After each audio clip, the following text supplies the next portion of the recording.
நல்ல தகப்பனே, சர்வ வல்லமை உள்ள எங்கள் ஆண்டவரே, இந்த நாளுக்காக உமக்கு நன்றி. நாங்கள் வந்து கூடி ஆராதிப்பதற்கு ஒரு நாளை தெரிந்து கொண்டோம் ஆண்டவரே. அந்த நாளிலே நீர் எங்களை கனப்படுத்துகிறவராய் வந்து எங்களை அபிஷேகத்தினாலும் மகிமையினாலும் நிரப்பியிருக்கிறபடினால் உமக்கு ஸ்தோத்திரம். நாங்கள் ஏறெடுத்த துதி ஸ்தோத்திரம் எல்லாவற்றையும் அங்கீகரித்ததுக்காக உமக்கு நன்றி ஆண்டவரே. நோவாவின் பலியை அங்கீகரித்த ஆண்டவர் சுகந்த வாசனையாய் நுகர்ந்து அவனை ஆசீர்வதித்தார் என்று வேதத்தில் வாசிக்கிறோம். அதே போல எங்கள் தேவனாகிய கர்த்தர் இப்பொழுது துதிகளை எல்லாவற்றையும் அங்கீகரித்திருக்கிறீர், சுகந்த வாசனையை நுகர்ந்திருக்கிறீர். பாலகர் வாயிலே துதியை கேட்டு தேவனாகிய கர்த்தர் அதற்கு பதில் கொடுக்கிறவராய் இருக்கிறீர். ஆண்டவரே, நீர் இந்த சந்ததியை, இந்த கூட்டத்தை ஆசீர்வதிக்கும்படி நாங்கள் ஜெபிக்கிறோம். இடைபடுவீராக, உடைய வார்த்தைகளை அனுப்புவீராக. அப்பா, மகிமை மூடட்டும். எங்கள் ஆண்டவர் இயேசு கிறிஸ்துவின் நாமத்தில் ஒப்பு கொடுத்து ஜெபிக்கிறோம் ஜீவன் உள்ள நல்ல பிதாவே. ஆதியாகமத்தின் புஸ்தகம் 2ஆம் அதிகாரம் 15வது வசனத்தை வாசிங்கள் பார்ப்போம். தேவனாகிய கர்த்தர் மனுஷனை ஏதேன் தோட்டத்தில் அழைத்து கொண்டு வந்து அதை பண்படுத்தவும் காக்கவும் வைத்தார். நாம் அறிந்திருக்கிறபடி தோட்டம், ஏதேன் தோட்டம் என்பது நம்முடைய சபைக்கு, குடும்பத்திற்கு பல வகையில அது ஓமையாக, உருவகமாக இருக்கிறது. நாம எப்படி ஆண்டவர் முதல்ல ஒரு குடும்பத்தை உண்டாக்கி அந்த குடும்பத்தை கொண்டு வந்து ஒரு தோட்டத்தை கையிலே கொடுத்து அந்த தோட்டத்தை காக்கக்கூடிய, பண்படுத்தக்கூடியதான 2 முக்கியமான பொறுப்புகளை ஆண்டவர் கொடுத்தார் என்று சொல்லி பார்க்கிறோம். பொதுவாக ஆண்டவர் நம்ம அத்தனை பேருக்குமே அப்படி ஒரு ப்ராஜெக்டை கொடுத்துருக்கிறார். ஒரு மிக முக்கியமான காரியத்தை கொடுத்துருக்கிறார். என்ன அப்படின்னா, இப்போ பர்டிகுலராக நம்ம எல்லாருக்குமே ஒரு குடும்பத்தை கொடுத்துருக்கிறார். அதோடு கூட ஊழியம் என்று சொல்லக்கூடியதான ஒரு சபையையும் கொடுத்துருக்கிறார். இது 2த்துக்குமான பொருத்தமான ஒரு வசனம். நம் கையில் கொடுக்கப்பட்ட பொறுப்பு, ஆண்டவர் நம்மோடு கூட செய்யக்கூடியதான மிக முக்கியமான நமக்கு கொடுக்கப்பட்ட பொறுப்புகளில் ஒன்று நம்முடைய குடும்பத்தை காப்பாற்றுவது, நமக்கு கொடுக்கப்பட்டதான ஊழியத்தை நிறைவேற்றுவது. இது 2ஐயும் செய்வதற்கு பொதுவாக நாம் என்ன செய்கிறோம்னா, ஆவிக்குரியவர்களாக இருக்கிறோம். ஆவிக்குரியவர்கள் பெரும்பாலும் குடும்பத்தை பத்திரமா வச்சுக்கணும் அப்படின்னு நினைப்போம். ஒரு சிலர் ஊழியத்தில் இருக்கிறவர்கள் ஊழியத்தை நல்லா செய்யணும் அப்படின்னு சொல்லி அவங்க நினைப்பாங்க. சரி, எதுவாக இருந்தாலும் சரி, உங்கள் குடும்பமோ ஊழியமோ, அதில் உங்களுக்கு 2 முக்கியமான காரியம் கொடுக்கப்பட்டிருக்கிறது. என்ன அப்படின்னு எடுத்தீங்கன்னா, 1 பண்படுத்தவும், 2வது காக்கவும் வைத்தார் அப்படின்னு இருக்கிறது. அதாவது அதில் வேலை செய்யறதுக்கும் அதை காப்பாற்றுவதற்கு காக்கவும் வைத்தார். பண்படுத்தவுங்கிறதுக்கு என்ன அப்படின்னு கேட்டிங்கன்னா, அதில் உள்ளதான சில வேலைகள் இருக்கிறது. அந்த வேலைகளை செய்யவும் அதே நேரத்தில் அதை காப்பாற்றவும் 2 முக்கியமான பொறுப்புகளை கர்த்தர் கொடுத்திருக்கிறார். இப்போ நாம் அதை ஊழியத்துக்காக வைத்துக்கொள்ளலாம். உங்களுக்கு கொடுக்கப்பட்ட ஊழியமாக இருந்தால், நீங்கள் ஊழியக்காரராக இருந்தால் அதை ஊழியம் என்று வைத்துக்கொள்ளலாம். அல்லது எல்லாருக்குமே குடும்பம் கொடுக்கப்பட்டிருக்கிறது, குடும்பம் என்றால் குடும்பத்தை வைத்துக்கொள்ளலாம். அப்படி இருக்கும் பொழுது இந்த 2 காரியத்தையும் நாம் நிறைவேற்றுகிறோமா? ஒரு விஷயத்தை நாம் நன்றாய் புரிந்து கொள்ளணும். இந்த பூமியில நம்ம யாருமே ஆக்சிடென்டாக இல்லை. சரி, ஆண்டவர் ஏதோ நம்மலாம் வந்துட்டு நம்ம எப்படி பார்ப்போம் அப்படின்னு கேட்டிங்கன்னா, ஒன்று பாதியிலேருந்து பார்ப்போம், இல்லைன்னா கொஞ்சம் ஆவிக்குறவங்களா இருந்தால் ஃப்ரண்ட்ல இருந்து பார்ப்போம். எப்படி அப்படின்னா, பாதியில இருந்துன்னா, நான் 18 வயசுல ரட்சிக்கப்பட்டேன், 20 வயசுல ரட்சிக்கப்பட்டேன், ஆண்டவரை ஏற்றுக்கொண்டேன் அப்படி சொல்லி பார்ப்போம். இல்லைன்னா இன்னும் கொஞ்சம் ஸ்பிரிச்சுவல் தாட் நம்மகிட்ட இருக்குன்னா, ஆதியிலேருந்து பார்ப்போம். ஆரம்பத்தில் ஆண்டவர் என்னை இதுக்காக தான் படைச்சாரு, தாயின் கருவில் இதுக்கு தான் உருவாக்குனாரு, ஆண்டவர் அப்படிதான் என்னை கொண்டு வந்திருக்கிறாரு அப்படின்னு சொல்லி பார்ப்போம். ஆனால் தேவன் ஃபியூச்சர்ல இருந்து பார்ப்பார், நம்மளை பின்னாடி இருந்து பார்ப்பார்.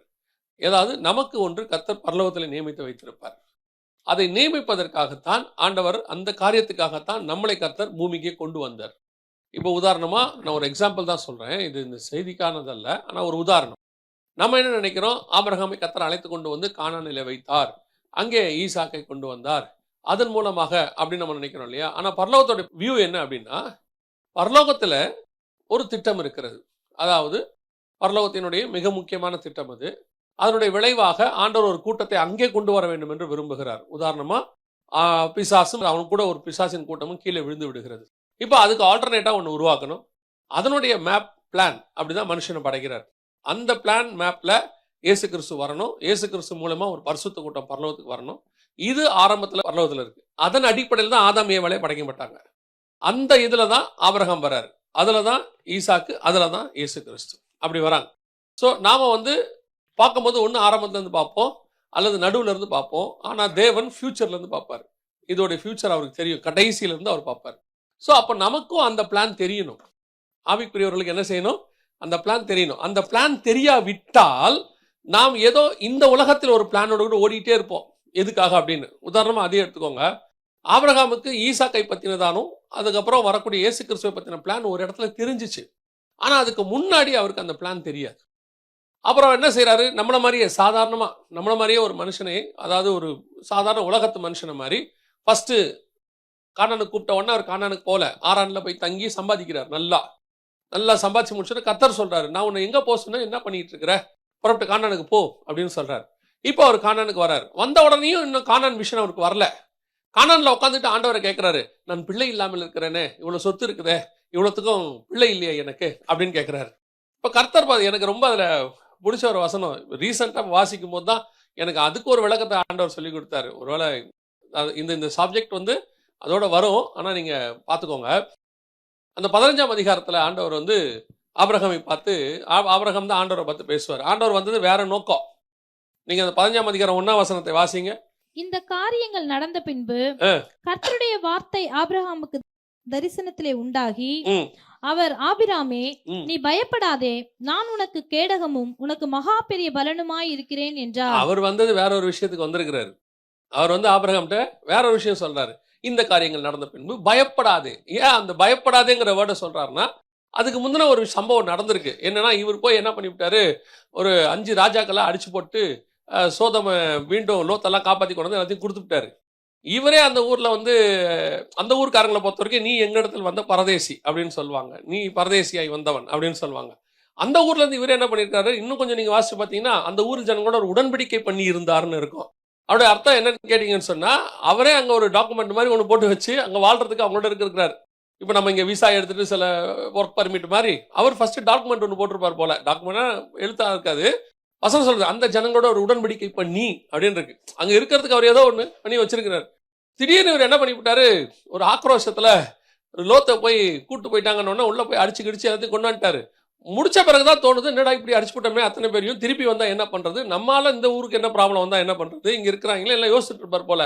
ஆண்டவர் சொல்றாரு, பயப்படாதே, நான் உனக்கு மகா பெரிய பலனும் கேடகமுமாய் இருக்கிறேன். அவர் அந்த கன்சோல் பண்றதுக்கு தான் வந்திருக்கிறார். அவர் வந்தது எதுக்கு வந்திருக்கிறாரு, கன்சோல் பண்றதுக்கு. பயப்படாத, நான் உங்க கூட தான் இருக்கிறேன் அப்படின்னு சொல்லி. நம்ம ஆண்டவர் ஒரு பெரிய ஸ்பெஷாலிட்டி என்னன்னா, நாம கொஞ்சம் துக்கமா இருந்தோம்னா அந்த துக்கத்தை உடனே நம்மளை விட்டு நீக்கணும்னு நினைப்பாரு. அவர் நேசிக்கிற ஆண்டவர். அவர் இவர் என்ன பண்றாருன்னு கேளுங்க. இவர் வந்தது இந்த ரீசன், இவர் கன்சோல் பண்ணலாம் தான் வந்திருக்கிறாரு. 2வது வசனம், அதற்கு ஆபிராம், கர்த்தராகிய ஆண்டவரே, அடியேனுக்கு என்ன தருவீர், நான் பிள்ளை இல்லாமல் இருக்கிறேனே, தமஸ்கு ஊரானாகிய இந்த எலியேசர் என் வீட்டு விசாரணை கர்த்தனாய் இருக்கிறானே என்றான். இவருக்கு என்ன பேசிட்டு இருக்கிறாரு, அவர் எதுக்கு வந்தாரு, பயப்படாதே, நான் உன் கூட இருக்கிறேன், கேடகமா இருக்கிறேன், அதெல்லாம் பாத்துக்கிறேன் அப்படின்னு அவர் சொன்னா, இவர் என்ன பண்றாரு, ஆண்டவரே அதெல்லாம் இருக்கட்டும், பிள்ளை இல்லையே அப்படின்றாரு. அடுத்த வசனத்தினுடைய ஃபர்ஸ்ட் வார்த்தை வாசிங்க. பின்னும் ஆபிராம், தேவரீர் எனக்கு புத்திர பின்னும் ஆபிரகாம் தேவரீர். அப்ப இவர் முதல் வசனம் பேசுறதுக்கு ஆண்டவர் என்ன பதில் சொன்னாரு, ஒண்ணுமே சொல்லல. இவர் சொல்றாரு, பிள்ளை இல்லாமல் இருக்கிறேன்னு, எனக்கு என்ன தருவீர்னா, கர்த்தர் பார்த்துக்கிட்டே உட்கார்ந்துருக்கிறார் போல, அமைதியா உட்கார்ந்துருக்கிறாரு. அடுத்த வசனம் சொல்லுது, பின்னும் ஆபிரகாம் கர்த்தரை நோக்கி. திருப்பி பேசுறாரு இவரே. முதல்ல அவர் கேட்டதுக்கு ஒரு பதில் கொடுத்துருக்கணுமா இல்லையா, அந்த வசனத்துக்கு ஒரு பதில் கொடுக்கணும்ல. இவர் கேட்டதுக்கு, நான் பிள்ளை இல்லாமல் இருக்கிறேன்னு, எனக்கு என்ன தருவீர் அப்படின்னு உடனே இவர் அதுக்கப்புறம் சொல்ற விஷயத்த ஃபர்ஸ்டே சொல்லி இருந்திருக்கணும்ல. இவர் சொல்லவே இல்லை. பின்னும் ஆபிரகாம் கர்த்தரை நோக்கி அப்படின்னா என்ன அர்த்தம்னா, அவருக்கு அதுக்கு பதில் சொல்ற இன்ட்ரெஸ்டே இல்லை. அவரை பொறுத்த வரைக்கும், நான் வந்தது உன்னை பலப்படுத்த வந்தேன், நீ உன்னை கன்சோல் பண்றதுக்கு, எப்பா பயப்படாத, 5 பேரை அடிச்சு விட்ட, அதெல்லாம் பார்த்துக்கலாம், கன்சோல் பண்ண வந்தா. இவர் வேற ஒண்ணு பேசிட்டு இருக்கிறார் சம்பந்தமே இல்லாம. பின்னும் ஆபிரகாம் கர்த்தரை நோக்கி அப்படின்னு இருக்கு. அப்படின்னா என்ன அர்த்தம்னா, ஆபிரகாமுக்கு காட்ஸ் பிளானே தெரியல. அவர் உட்காந்து வேற ஒண்ணு பேசிட்டு இருக்காரு, உட்காந்து அவர்கிட்ட எனக்கு பிள்ளை இல்லை, குழந்தை. இதே தான் ஆபிரகாமுக்கு 17ஆம் அதிகாரம் வரைக்கும் நடக்கும். 17ஆம் அதிகாரம் இப்படித்தான். அவர் மேல இருக்கிற ஸ்பிரிச்சுவல் பிளானே அவருக்கு தெரியாது, ஒரு இடத்தில் தெரிந்து கொள்ளுகிறார். அதுக்கப்புறம் தான் வசனம் சொல்லுது, எபிரேயர் 11 9 10 11 இருக்குது. 11ல ஆபிரகாம் ஈசாக்கு யாக்கோபு என்பவரோடு கூட கூடாரங்களில் குடியிருந்தான், ஏனெனில் தேவன் தாமே கட்டி உண்டாக்கின அஸ்திவாரம் உள்ள நகரங்களுக்கு அவன் காத்திருந்தான். அவனுக்கு காட்ஸ் பிளான் தெரிஞ்சிருச்சு. இதே ஆனா நம்ம கிட்ட இருக்க பிரச்சனை என்னன்னா, கடைசி வரைக்கும் அந்த பிளானே தெரியாது நமக்கு. கடைசி வரைக்கும் பின்னும் ஆபிரகாம், பின்னும் கர்த்தரை நோக்கி, 70 வயசு வரைக்கும் நம்ம பேசிட்டே இருப்போம், கர்த்தர் பார்த்துக்கிட்டே இருப்பாரு. இவனை என்ன செய்யலாம், நம்ம வேற ஒண்ணு இவனை வச்சு பூமியில செய்யலாம்னு நினைக்கிறோம். திருப்பி 25 வயசுல எனக்கு நல்ல 15 வயசுல 18 வயசுல நல்ல படிப்பு கொடுங்க, குரூப் கொடுங்க, நல்ல ஸ்கூல் கொடுங்க, யூனிவர்சிட்டி கொடுங்க. நான் சரி கொடுத்தோம். பின்னும் ஆபிரகாம் கர்த்தரை நோக்கி எனக்கு ஒரு நல்ல கல்யாணம் பண்ணி வைங்கன்னா சரி பண்ணி வச்சோம். பின்னும் ஆபிரகாம் கர்த்தரை நோக்கி எனக்கு இத்தனை வருஷம் ஆச்சு இன்னும் குழந்தை கொடுக்காம இருக்கு, சரி குழந்தைய கொடுத்தோம். பின்னும் ஆபிரகாம் கர்த்தரை நோக்கி என் பையனுக்கு ஒரு வீடு கட்டி வச்சுட்டு அவங்க நல்லபடியா வச்சுட்டுனா என்னைக்கு வேணாலும் நான் போவேன். இப்படி பார்த்துக்கிட்டே இருப்பாரு. இப்ப என்னடா செய்யலாம் இவன் பின்னும் பேசிக்கிட்டே இருக்கிறானே. நான் ஒரு பிளான் இவன் மேல வச்சிருக்கிறேன், ஒரு ஸ்பிரிச்சுவல் பிளான் வச்சிருக்கிறேன். இவனை எதுக்கு நான் கொண்டு வந்தேன், எதுக்கு பூமிக்கு கொண்டு வந்தேன், இவனை எதுக்கு இப்படி உருவாக்குனேன், ஏன் இந்த தாய் தகப்பனுக்கு கொடுத்தேன், இந்த ஊர்ல ஏன் இவனை பிறக்க வச்சேன், ஏன் இந்த என்வாயன்மெண்ட்டுக்குள்ள அவனை மேல கொண்டு வந்திருக்கிறேன், ஏன் இவ்வளவு எக்ஸ்பீரியன்ஸ் கொடுத்தேன். கர்த்தர் நம்மளை ஒவ்வொரு நாளும் நடத்தி கொண்டு வந்ததுக்கு பின்னால் காடுடைய மகா பெரிய பிளான் உண்டு. கொண்டு வந்த தோட்டத்துல வைக்கிறாருன்னா விளையாட்டா வைக்கலையே. ஏதோ பூமி சும்மா கிடக்குது கொண்டு வந்து ஆதாம வச்சாரா பாத்துக்கிறதுக்கு? அவர்கிட்ட தான் 1000 தூதர்கள் இருக்கிறாங்களே. அப்படி இருக்கும்போது யாரையும் கொண்டு வந்து அங்க வைக்காதபடிக்கு ஆதாம தான் கொண்டு வந்து உள்ள வைக்கிறாரு. அதுவும் மண்ணினாலே உருவாக்கி விசேஷமா செஞ்சு கொண்டு வந்து உள்ள வைக்க. அப்ப ஏன் கர்த்தர் கொண்டு வந்து வச்சார் அது நமக்கு தெரியணும்ல. நம்ம சர்ச்சைக்கு ஏன் வரோம் அப்படின்றாலே ஒரே விஷயம்தான், கர்த்தர் மூலமாக ஆசீர்வாதத்தை பெற்றுக்கொள்வதற்கு, முடிவு பரியந்தம் நடத்துவதற்கு இல்லையா, கடைசி வரைக்கும். இப்ப நம்ம கடைசி ஜபம் எப்படி வரைக்கும் ஆயிடுச்சுன்னா சாவர வரைக்கும் நல்ல சாவு வரணும். எதுக்கு இன்னைக்கு கூட்டிட்டு வந்தாருங்கிற கான்செப்டே விட்டுட்டோம். 70 பலத்தின் மிகுதினால் 80. இப்ப யோசிச்சு பாருங்க, ஸ்தேவானுக்கு அன்னைக்கு கல்லெறிஞ்சு கொண்டு அன்னைக்கு அவன் பரலோகத்துல தேவனை பார்க்கணும், தேவனை ஏஞ்சி நிக்கணும், இவ்வளவு பேர் செய்யணும், அதுக்கு அடுத்து பவுல் வரணும். அவ்வளவு பெரிய பிளான். பல நேரத்துல நம்மளோட ஹெவன்லி பிளான் நமக்கு தெரிய மாட்டேங்குது. கர்த்தர் எங்க வச்சாரு, எதுக்கு வச்சாரு, ஏன் வச்சாரு. இப்ப நம்ம அந்த பிளானை மாடிஃபை பண்ணி கடைசியில நம்ம மேல் வச்ச திட்டத்தை நிறைவேற்ற முடியாமலே போயிருச்சு. நிறைய பேருக்கு அது தெரியவே தெரியாது. அவங்களை பொறுத்த வரைக்கும் என்ன, வாழ்க்கையை வாழ்ந்தோம், முடிச்சோம், வேலை ஓவர், பினிஷ். ஆனால் வேதம் சொல்லுது, தோட்டத்தில் கொண்டு வந்து வைத்ததுக்கு ஒரு நோக்கம் இருக்கு, ஒரு முகாந்தரம் இருக்கு. ஸ்பிரிச்சுவல் பிளான், திருப்பியும் சொல்றேன், ஸ்பிரிச்சுவல் பிளான். உங்களை இன்ஜினியர் ஆக்கணும், டாக்டர் ஆக்கணும், நல்ல பிசினஸ் மேன் ஆக்கணும், பணக்காரன் ஆக்கணுங்கிறது இல்ல காட்ஸ் பிளான். அதுக்கு நம்ம தேவையில்லை. நம்மளை விட நல்ல பிசினஸ் மேன் உலகத்துல இருக்கிறான், நம்மளை விட நல்லா படிக்கிற நாலேஜ் உள்ளவங்க உலகத்துல இருக்கிறாங்க. ஏன் நம்மளை தான் இன்ஜினியர் ஆக்கணுமா, நம்மளை தான் டாக்டர் ஆக்கணுமா? இங்க யாருமே நம்ம தாத்தாக்கள்லாம் ஆபிரகாமும் கிடையாது, ஈசாக்கும் கிடையாது. எங்கேயோ ஒரு இடத்துல இருந்தா கர்த்தர் நம்மளை காப்பாத்தி கொண்டு வந்து உட்கார வச்சிருக்கிறாரு. ஏன் அங்கிருந்து செலக்ட் பண்ணி கொண்டு வரணும் இங்க ஸ்பிரிச்சுவல் இடத்துக்கு? நம்மளை ஏன் இந்த இடத்துக்கு இவ்வளவு தேவனை தெரியப்படுத்தி ரத்தத்தினாலே கழுவி தண்ணீர்ல மூழ்கி ஞானசானம் கொடுத்து பரிசுத்தன அபிஷேகத்தை கொடுத்து ஒரு வேர்டை கொடுத்து உங்களை உருவாக்கி கொண்டு வந்து உட்கார வைக்கிறதுக்கு எதுக்காக கொண்டு வந்து உட்கார வைக்கிறோம்? அப்ப அதுக்கு பின்னாடி இருக்கிற ஸ்பிரிச்சுவல் ஹெவன்லி பிளான் என்ன? அதுதான் ஆதாமுக்கு. இப்ப ஆதாமுக்கு கொண்டு வந்து தோட்டத்தை காக்கவும் பண்படுத்தவும் வைத்தார். ஆனால் ஆதாம் என்ன செய்தாராம்? தோட்டத்தை காக்கவும் பண்படுத்தவும் வைத்தார். ஆதாம் என்ன செய்தாராம்? வாசிங்க, ஓசியாவின் புஸ்தகம் 6ஆம் அதிகாரம் 7வது வசனத்தை வாசி. அவர்களோ ஆதாமை போல் உடன்படிக்கையை மீறி அங்கே எனக்கு விரோதமாய் துரோகம் பண்ணினார்கள். அவர்கள் ஆதாமை போல் உடன்படிக்கையை மீறி துரோகம் பண்ணினார்கள். ஆதாமோடு கூட கர்த்தர் என்ன உடன்படிக்கை பண்ணாரு? ஆதியாகமத்துல ஏதாவது இருக்குதா அந்த மாதிரி ஆதாமோடு கூட உடன்படிக்கை பண்ணினார்னு ஏதாவது இருக்குதா? ஆனா வசனம் சொல்லுது, அவர்களோ ஆதாமை போல் உடன்படிக்கையை மீறி அப்படின்னு. உடன்படிக்கைனா என்ன? கவனன்ட்னா என்ன அப்படின்னு சொல்லி கேட்டீங்கன்னா, இதுக்கப்புறம் ஆண்டவர் ஆபிரகாமோட பண்ணுவாரு. அடுத்து நீங்க பாத்தீங்கன்னு சொன்னா இஸ்ரவேல் ஜனங்களோடு கூட பண்ணுவாரு, நோவாவோடு கூட பண்ணுவாரு. அடுத்தலாம் உடன்படிக்கை இருக்கும் நிறைய, அதுக்கப்புறம் நிறைய உடன்படிக்கை இருக்கும். கடைசியா இயேசுல வந்து முடிஞ்சிடும். இதோ நான் புதிய உடன்படிக்கை உங்களோடு கூட செய்கிறேன்னு இயேசு கிறிஸ்துல வந்து முடிஞ்சிடும். உடன்படிக்கைனா என்ன அப்படின்னு கேட்டீங்கன்னா, நான் ஒரு எக்ஸாம்பிளுக்கு நான் உங்களுக்கு சொல்றேன், உங்களுக்கு புரிஞ்சுக்கிறதுக்காக. இப்போ நோவாவையும் எடுத்துக்கங்க, ஆபிரகாமையும் எடுத்துக்கங்க. 2 பேர்ட்டையும் கர்த்தர் உடன்படிக்கை பண்றாரு. ஒன்று வந்து 9ஆம் அதிகாரத்தில் இருக்கும், ஒன்று வந்து 15ஆம் அதிகாரத்தில் இருக்கும் ஆதியாகமத்தில். நோவோட உடன்படிக்கை பண்ணும்போது என்ன சொல்றாரு? ஃபர்ஸ்ட் ஆண்டவர் சொல்ற வார்த்தை என்ன அப்படின்னு சொல்லி பார்த்தீங்கன்னு சொன்னா, ஆதியாகமத்தின் புஸ்தகம் 9ஆம் அதிகாரம் 2வது வசனம் வாசிங்க. உங்களை பற்றிய பயமும் அச்சமும் பூமியில் உள்ள சகல மிருகங்களுக்கும் ஆகாயத்தில் உள்ள சகல பறவைகளுக்கும் உண்டாயிருக்கும். பூமியிலே நடமாடுகிற யாவும் சமுத்திரத்தின் மச்சங்கள் யாவும் உங்களுக்கு கையளிக்கப்பட்டன. நடமாடுகிற ஜீவ ஜந்துகள் யாவும் உங்களுக்கு ஆகாரமாய் இருப்பதாக பசும் பூண்டுகளை உங்களுக்கு தந்தது போல அவைகள் எல்லாவற்றையும் உங்களுக்கு தந்தேன். இது உடன்படிக்கையா ஆசீர்வாதமா? ஆசீர்வாதம். அதுக்கு முந்தின வசனம் சொல்லுது, பின்பு தேவன் நோவாவை அவன் குமாரரையும் ஆசீர்வதித்து. இது உடன்படிக்கை அல்ல, இட்ஸ் a blessing. அப்ப உடன்படிக்கைனா என்ன? நான் உனக்கு இந்த blessing தரேன், சரியா? ஆனா அதுக்கு நீ ஒண்ணு செய்யணும். இது நான் தர்றது, அதுக்கு நீ எனக்கு ஒண்ணு செய்யணும். என்ன செய்யணும்? அடுத்த வசனம். மாம்சத்தை அதன் உயிராகிய ரத்தத்தோட புசிக்க வேண்டாம். வேலை முடிச்சு. நான் உனக்கு ஒரு கட்டளை கொடுக்கிறேன், அதை நீ செய். நான் அதுக்கு பதிலாக அதுக்கு ஃபர்ஸ்ட் ஆசீர்வாதத்தை சொல்லிடுறாரு. நான் உன்னை என்ன செஞ்சிடறேன், ஆசீர்வச்சிடுறேன், இந்த மாதிரிலாம் உன்னை ஆசீர்வதிப்பேன், எல்லாம் கையளிக்கப்படும் அப்படின்னு சொல்லிட்டு அடுத்து ஒண்ணு சொல்றாரு, இதை நீ சாப்பிடாத, இந்த விஷயத்த மாம்சத்தை உயிரோடு கூட என்ன செய்யாத, புசிக்காத. அடுத்து சொல்லிட்டு இன்னொன்னு சொல்றாரு, வாசிங்க 11-12 சேர்த்து வாசிங்க. இனி மாம்சமானவைகள் எல்லாம் ஜலப்பிரளயத்தினால் சங்கரிக்கப்படுவதில்லை என்றும் பூமியை அழிக்க இனி ஜலப்பிரளயம் உண்டாவதில்லை என்றும் உங்களோட என் உடன்படிக்கையை ஏற்படுத்துகிறேன் என்றார். இது உடன்படிக்கை. இதுதான் என்னது, உடன்படிக்கை. நான் எதையும் கொல்ல மாட்டேன், எதையும் உங்களை அழிக்க மாட்டேன், நான் பாத்துக்கிறேன். அதுக்கு நீ என்ன செய்யணும், மாம்சத்தை ரத்தத்தோடு கூட என்ன செய்யக்கூடாது, சாப்பிடக்கூடாது. அப்படி இருந்தா இந்த பூமியில இருக்கிற எல்லாத்தையும் நான் என்ன செஞ்சிடறேன், உனக்கு கொடுத்துட்றேன், எல்லாத்தையும் உனக்கு கையளிக்கிறேன். எவ்வளவு எவ்வளவு பர்ஃபெக்டா இருக்கு பாருங்க டாக்குமெண்ட். இது நம்ம அதிகாரமா நீங்க டெய்லி ஒரு பைபிள் அதிகாரமா படிக்கிறதுனால இப்படி படிச்சிருக்க மாட்டோம். மேபி படிச்சிருக்கலாம் உங்கள சிலர், ஒரு சிலர் படிச்சிருக்க மாட்டோம். இது ஒரு டாக்குமெண்ட். இந்த அதிகாரம் வந்து ஒரு டாக்குமெண்ட் போடுறாரு. என்ன சொல்றாரு, இதெல்லாம் உங்களுக்கு நான் தந்துடுறேங்க, அதுக்கு நீங்க என்ன செய்யணும், இந்த மாதிரி சாப்பிடாம இருக்கணுங்க, அவ்வளவுதான். அப்படி இருந்தால் நான் என்ன செய்வேங்க அப்படின்னு கேட்டீங்கன்னு சொன்னா, எதையுமே அழிக்காம பத்திரமா பார்த்துப்பேன். ஆசீர்வாதம் நீங்க பண்ண வேண்டிய உடன்படிக்கையில ஒரு பகுதி, நான் பண்ண வேண்டிய உடன்படிக்கையில ஒரு பகுதி. முடிச்சுட்டு கடைசியில என்ன பண்ணுவோம், நம்ம சைன் பண்ண முடியாது, கூட ஒருத்தரை சைன் பண்ண சொல்லுவோம். எதுக்கு, சாட்சிக்கு. அடுத்த வசனம் வாசிங்க.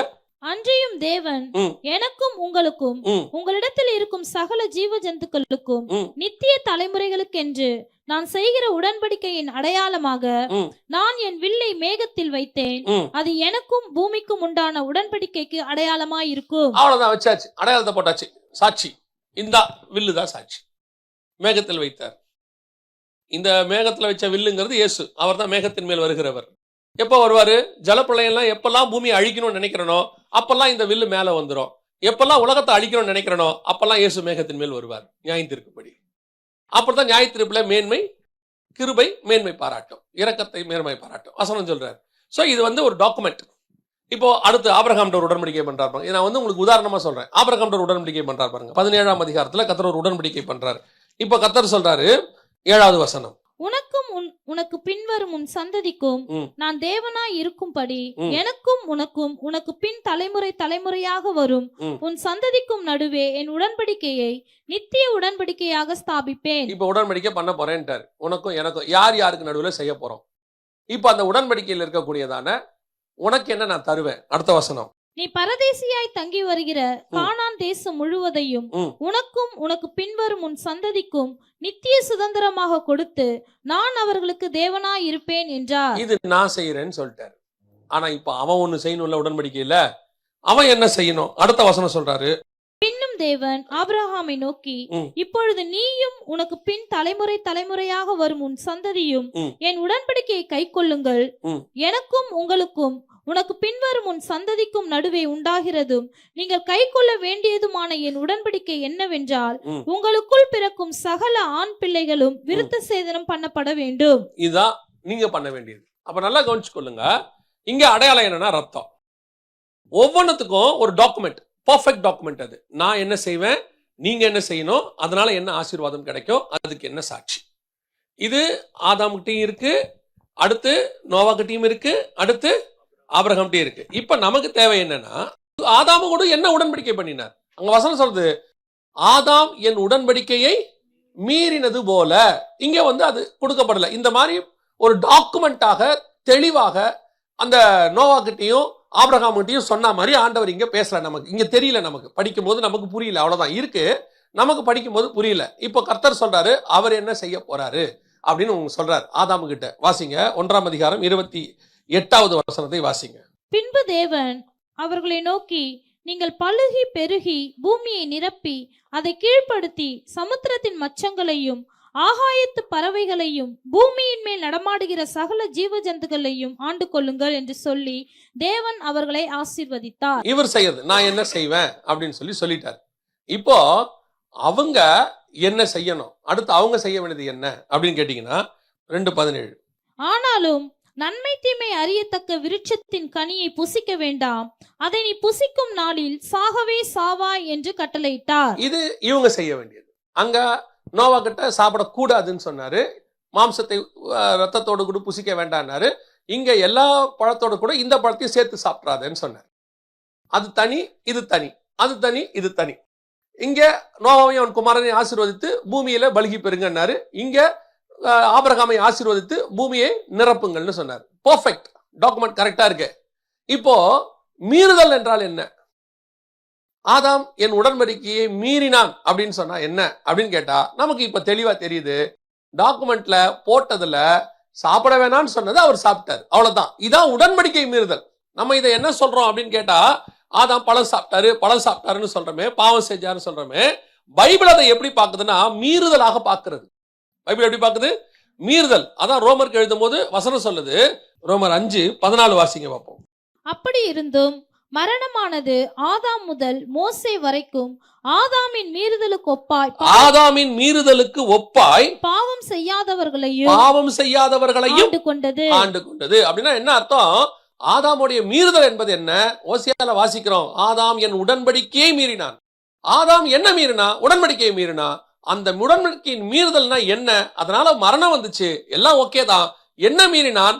நான் சாப்பிடக்கூடாது என்று சொன்ன கனியை அவன் என்ன செஞ்சுட்டான்? சாப்பிட்டுட்டான். இப்ப நாம நிறைய உடன்படிக்கை இந்த மாதிரி விஷயங்கள்லாம் பாக்குறோம். இப்ப கர்த்தர் நம்மளோட கூட உடன்படிக்கை பண்ணி இருக்கிறார்.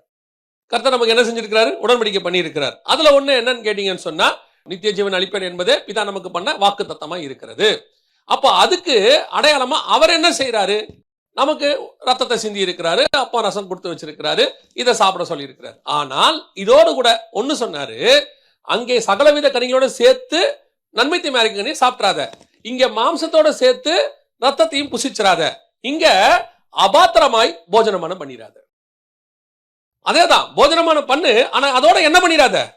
அபாத்திரமாய் போஜனமானம் பண்ணிராத. இன்னைக்கு நாம இந்த விஷயத்தை கம்யூனியன் எடுக்கிற நேரம் வந்திருக்கிறோம், கர்த்தருடைய அப்பத்தையும் ரசத்தையும் புசிக்க வந்திருக்கிறோம். இது உடன்படிக்கை. அன்னைக்கு ஆதாம் கொடுக்க உடன்படிக்கை போல, நோவா கொடுக்க உடன்படிக்கை போல, இது நமக்கு கொடுக்கப்பட்ட உடன்படிக்கை. இந்த உடன்படிக்கையை நமக்கு ஆண்டவர் கொண்டு பெறுவதற்காகத்தான் இங்கே உட்கார வச்சிருக்கிறார். தோட்டத்துக்குள் பண்படுத்தவும் காக்கவும் வைத்தார். அப்ப நான் இந்த உடன்படிக்கையை செய்வதற்கு வந்திருக்கிறேன். அப்படி செய்ய வரும்போது இந்த தோட்டத்துக்குள் இருந்து இதை நான் புசிக்கும் போது ஆண்டவர் சொல்ற வார்த்தை, அபாத்திரமாய் போஜனமானம் பண்ணிராத. இந்த அபாத்திரமாய் போஜனமானம் பண்றதுக்கும் ஆதாம் மீறுதல் அப்படிங்கிறதுக்கும் ஒரு கனெக்ஷன் இருக்கு. என்ன நம்மளை பொறுத்த வரைக்கும் ஆண்டவர் சொன்னது அபாத்திரமா போஜனமானம் பண்ணாத, அவனுக்கு சொன்னது நன்மை தீமை அறிந்த கனியை சேர்த்து சாப்பிடாத, சாப்பிட்டா மீறுதல், அபாத்திரமாய் போஜனமானம் பண்ணா மீறுதல். அப்படின்னா இந்த ஆதாம் பண்ண தப்பு என்ன? அவன் சாப்பிட்டுட்டான்றது ஓகே. இப்ப நாம எல்லாருமே கம்யூனியன் எடுக்கிறோம். எத்தனை பேர் அபாத்திரமாய் போஜனமானம் பண்ணாதவங்க இங்க? நான் எல்லாம் பெர்ஃபெக்ட், நான் கர்த்தருக்கு முன்பாக உண்மை உத்தமமா தான் இருக்கிறேன் அப்படின்னு சொல்லிட்டு அதுல கை வைக்கக்கூடியவங்க ஒரு 10% இருந்தா ஓகே. 10% இருந்தா ஓகே. நம்மளால நீங்க அப்படி சொல்ல முடியுமா? நாம இங்கேயும் எதை நம்புறோம்னா, கர்த்தர் கிருபை உள்ளவர், இல்ல நான் பரிசுத்தம் உள்ளவன் நம்ம சொல்லல. அந்த இடத்துல என்ன கொண்டு வரோம்? கர்த்தர் கிருபை உள்ளவர். ஏப்பா நான் பாவின்னு தான் எனக்கு தெரியுமே. அவர் அதை எனக்கு எடுக்க வைக்கும் போது அவர் கிருபையா இருந்து எதுவும் பண்ணாம என்ன பாத்துக்கிறார். இல்ல அவர் சொல்றது என்னன்னா, நான் கிருபை உள்ளவர், நான் பாத்துக்கிறேன். இத நீ மீறுதலுக்குள்ள வந்துட்டியா? அபாத்திரமாய் போஜனமான கைய வைக்கிறீங்களா? அதுதான் கர்த்தர் கேட்கிற கேள்வி. அப்படியானால் நான் இதை அபாத்திரமாய் போஜனமானம் பண்ண கூடாது அப்படின்னா, ஆதாம் உடன்படிக்கை மீறக்கூடாதுன்னா என்ன செய்யணும்னா, அதுக்கான வழிமுறை தான் அவர் சொல்லி கொடுத்தார். அந்த 2ஆம் அதிகாரம் 15ஆம் வசனம், ஆதாமை கர்த்தர் தோட்டத்தில் கொண்டு வந்து வைத்து அதை காக்கவும் பண்படுத்தவும் வைத்தார். 2 முக்கியமான காரியத்தை சொல்றார். நீங்க அந்த மீறுதல் பண்ணாம இருக்கிறதுக்கு 2 முக்கியமான விஷயம். ஒன்று பண்படுத்துதல், 2வது காத்தல். பண்படுத்துதல்னா என்ன? சர்ச்சுக்குள்ள, தோட்டத்துக்குள்ள, உங்க குடும்பத்துக்குள்ள ஒரு ஸ்பிரிச்சுவல் ஒர்க் இருக்கு. அந்த ஒர்க்கை பண்ணாம நீங்க சும்மா இருந்தீங்கன்னா கண்டிப்பாக மீறுதல் வந்துடும். அதை நீங்க என்ன செய்யணும்? அது கர்த்தர் கொடுத்த உங்களுக்கு ஒரு வேலை. பவுல் சொல்றாரு, சுவிசேஷம் அறிவித்தல் என் மேல் விழுந்த கட்டமையா இருக்கிறது. இட்ஸ் நாட் எனக்கு ஏதோ ஆப்ஷனே கிடையாது. இங்க ஆசாரிப்பு கூடாரத்திற்குள் கர்த்தர் அநேக காரியங்களை உண்டாக்குகிறார். பலிபீடத்துக்கிட்ட இருந்து பலிபீடத்தை கட்டி, அதுக்கப்புறம் உள்ளுக்குள்ள போனீங்கன்னா மேஜை, சமூகத்து அப்போ, 7 கிளை உள்ள பொன்குத்து விளக்கு, அப்புறம் திரைச்சீலை, உள்ள போனீங்கன்னா உடன்படிக்கை பெட்டி, அப்புறம் தூப கலசம். உடன்படிக்கை பெட்டிக்குள்ள என்ன இருக்குதுன்னு கேட்டீங்கன்னு சொன்னா மன்னா வைக்கப்பட்ட பொற்பாத்திரம், ஆரோனின் தளிர்த்த கோல், அப்புறம் கற்பலகை, இவ்வளவு இருக்குது. இவ்வளோ காரியத்தை கர்த்தர் செய்ய சொல்றாரு. டென்ட் போட சொல்றாரு, டென்ட்டுக்கு மேல தோல் மேல தோலா போட சொல்றாரு. இவ்வளவு இருக்கு. Everything had a work. எல்லாத்துக்கும் அங்கே ஒரு வேலை இருந்தது. எல்லாத்துக்கும் உடன்படிக்கை பெட்டிக்குள்ள, அந்த உடன்படிக்கை கூடாரத்துக்குள்ள இருந்த, அந்த ஆசரிப்பு கூடாரத்துக்குள்ள இருந்த எல்லாத்துக்குள்ளேயும் என்ன இருந்துச்சு? ஒரு வேலை இருந்துச்சு. வேலை இல்லாம எதுவுமே இல்லை. இன்னும் சொல்ல போனா இந்த உடன்படிக்கை பெட்டி சுமக்கப்பட வேண்டும், தூக்கிட்டு போனோம். எல்லா இடத்துக்கும் கூட்டு போனான். கூடாரத்தை கழட்டி மாட்டி மாட்டி கூட்டிட்டு போனோம். போய் இன்னொரு இடத்துல டிஸ்மேண்டில் பண்ணி அந்த இடத்துல மேண்டல் பண்ணோம். திருப்பி எல்லாம் பண்ணணும். போற இடத்துக்குலாம் அது முன்னாடி போகணும். வேற போய் எல்லாத்தையும் சென்டர்ல போட்டு எல்லாத்தையும் அடிக்கணும். இவ்வளவு வேலை இருக்குது. ஆனா எந்த இடத்துல ஆண்டவர் பாருங்க, எப்பா நீ செய்யும் போது 2 கரண்டியா செஞ்சிரு.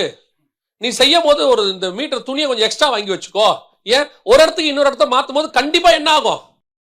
இந்த லாஜிஸ்டிக் நீங்க சொல்றீங்கல்ல, ஒரு இடத்துல இன்னொரு இடத்துல போகும்போது நம்ம வாங்கும்போது கொஞ்சம் ஹார்ட் கோரா வாங்கணும்ன்றோம். கொஞ்சம் ஸ்ட்ராங்கா வாங்க. ஏங்க தூக்கிட்டு போறோம், பெட்டி தூக்கிட்டு வரோம், பெட்டி கொஞ்சம் ஸ்ட்ராங்கா எல்லாம் உடஞ்சிரும்ன்றோம். அப்படி இருக்கும்போது ஆண்டவர் எதையுமே எக்ஸ்ட்ரா செய்ய சொல்லல. ஆசாரிப்பு கூடாரத்துக்குள்ள எதையுமே செய்ய சொல்லல. எல்லாமே ஒண்ணுதான் இருந்துச்சு, யூனிக். அதோட அர்த்தம் என்ன? அந்த ஆசாரிப்பு கூடாரத்துக்குள்ள ஒண்ணு வந்துருச்சுன்னா எல்லாத்துக்கும் வேலை இருக்குதுன்னு அர்த்தம். என்ன வேலை இருக்குது? அந்த தோட்டத்தை பண்படுத்துகிற வேலை, மெயின்டெனன்ஸ் ஒர்க். அது உள்ள சில வேலை இருக்கும். உங்க அத்தனை பேருக்கும் ஸ்பிரிச்சுவலி ஒரு ஒர்க் இருக்கும். அதுக்கு அந்த ஸ்பிரிச்சுவல் ஒர்க்ல டிசிப்ளினையும் டிசைபிள்ஷிப்பையும் சொல்லி கொடுக்கறதா நீங்க சொல்ற வேலையெல்லாம். லீடர்ஷிப்பும் டிசைபிள்ஷிப்பும் தெரியாம எங்க வருவீங்க? 40 வருஷம் இஸ்ரவேல் ஜனங்களை நடத்தணும்னா 40 வருஷம் ஆடு மேய்க்கணும். ஆடு மேய்க்கணும் அப்படிங்கிறது நம்மளை பொறுத்த வரைக்கும் லோவான வேலை. நீ உலக பிரகாரமா நாம நினைக்கிறத சொல்றேன். பையன் இன்ஜினியரா இருக்கிறான், பையன் ஆடு மேய்க்கிறான். எதை நீங்க சொல்லுவீங்க? உங்களுக்கு எது பெருமையா இருக்கும்? வேர்ல்டியா கேட்கிறேன். பையன் அமெரிக்கால இன்ஜினியரா இருக்கிறது நல்லா இருக்கும். ஊர்ல மதுரைக்கு பக்கத்துல ஸ்ரீலங்கால மட்டக்களப்புக்கு பக்கத்துல ஆடு மேய்ச்சிருக்கிறான்றது சொல்றது உங்களுக்கு கரெக்டா இருக்குமா? மனசு கொஞ்சம் கஷ்டமா தானே இருக்கு. ஆனா ஒரு நாட்டுக்கே ராஜாவா மாற போறாரு மோசே. 5 லட்சம் புருஷருக்கு மேல நடத்தணும். அவர் தான் இன்னைக்கு கிங்கு, அன்னைக்கு கணக்குக்கு. ஆனா லீடர்ஷிப் வரணும்னா அதுக்கு முன்னாடி ஆடு மேய்க்கணும். ஆடு மேய்க்கிறத கேவலம் நினைச்சா கிங்கமா மாற முடியாது. அப்ப இந்த டிசைபிள்ஷிப், இது டிசைபிள்ஷிப்பும் லீடர்ஷிப்பும் படிச்சா தான் வரும். அப்ப சபைக்குள்ள இதெல்லாம் இருக்கு. இது அல்ல கர்த்தர் சொன்னது. இதுக்கு அல்ல பண்படுத்துதல் என்பது. நீங்க இதையே மினிஸ்ட்ரியா மாத்திட்டீங்க. இது மினிஸ்ட்ரிக்கான ஆயத்தம் இல்ல. உங்களை சர்ச்ல கிளீன் பண்ண சொல்றாங்க, இல்ல போய் ஒரு ட்ராக்ஸ் கொடுக்க சொல்றாங்க, இல்ல ரோட்ல நின்று பேச சொல்றாங்கன்றது மினிஸ்ட்ரிக்கான ஆயத்தம் தானே ஒழிய அதல்ல மினிஸ்ட்ரி. உங்க மேல ஒரு மினிஸ்ட்ரி இருக்கும். சர்ச்சுக்குள்ள உங்களை கொண்டு கர்த்தர் செய்யறது இருக்கும். நீங்கள் சபையை இன்னைக்கு எப்படி கொண்டாந்துட்டீங்க? தோட்டத்துக்குள்ள எதுக்கு வந்திருக்கிறீங்க? வந்தது எதுக்குன்னு ஆரம்பத்துல சொன்ன மாதிரி தான். வேர்ல்ட்லியா பிளெஸிங்கா வாழ்ந்துட்டு ஓட்டத்தை முடிக்கிறது. இதை நான் குற்றமா சொல்லல. இதைத்தான் உலகத்தாரும் செய்கிறார்கள். இங்க வேறொரு காரணத்துக்காக கர்த்தர் உங்களை கொண்டாந்து இருக்கிறார். உங்களுக்கு அந்த ரெல்ம் ஓபன் ஆகணும். முதல்ல அந்த ஐ ஓபன் ஆகணும். இப்போ எலிசா கூட ஒரு சீஷன் இருந்தான், கேயாசின்னு ஒருத்தர் தான். உங்களுக்கு தெரியும். கேயாசியோடைய ஐ யாரை பார்த்துச்சு? கேயாசியோட கண்ணு யாரை பார்த்துச்சு? கேயாசியோட கண்ணு எலிசாவுக்கு பதிலாக ஒரே ஒரு தடவை யாரை பார்த்துருச்சு? நாகமான பார்த்துருச்சு. அவனை தள்ளியாச்சு. இப்ப அடுத்த சீசன் வந்துட்டான். இப்போ இந்த சீசன் நாகமணி யாரையும் பார்க்கல. இவன் யாரையே பார்த்துக்கிட்டு இருக்கான்? எலிசாவையே பார்த்துட்டு இருக்கிறான். ஒரு பெரிய சேனை வந்துடுச்சு. இப்போ இவன் கண்ணு யாரை பார்க்குது? அந்த பெரிய சேனையை பார்க்குது. இப்போ எலியா சொல்றாரு, அவரோடு இருப்பதை பார்க்கிலும் நம்மோடு இருப்பது அதிகம். இப்போ எலிசா சொல்றாரு, கர்த்தாவே இவன் கண்களை திறந்தருளும்.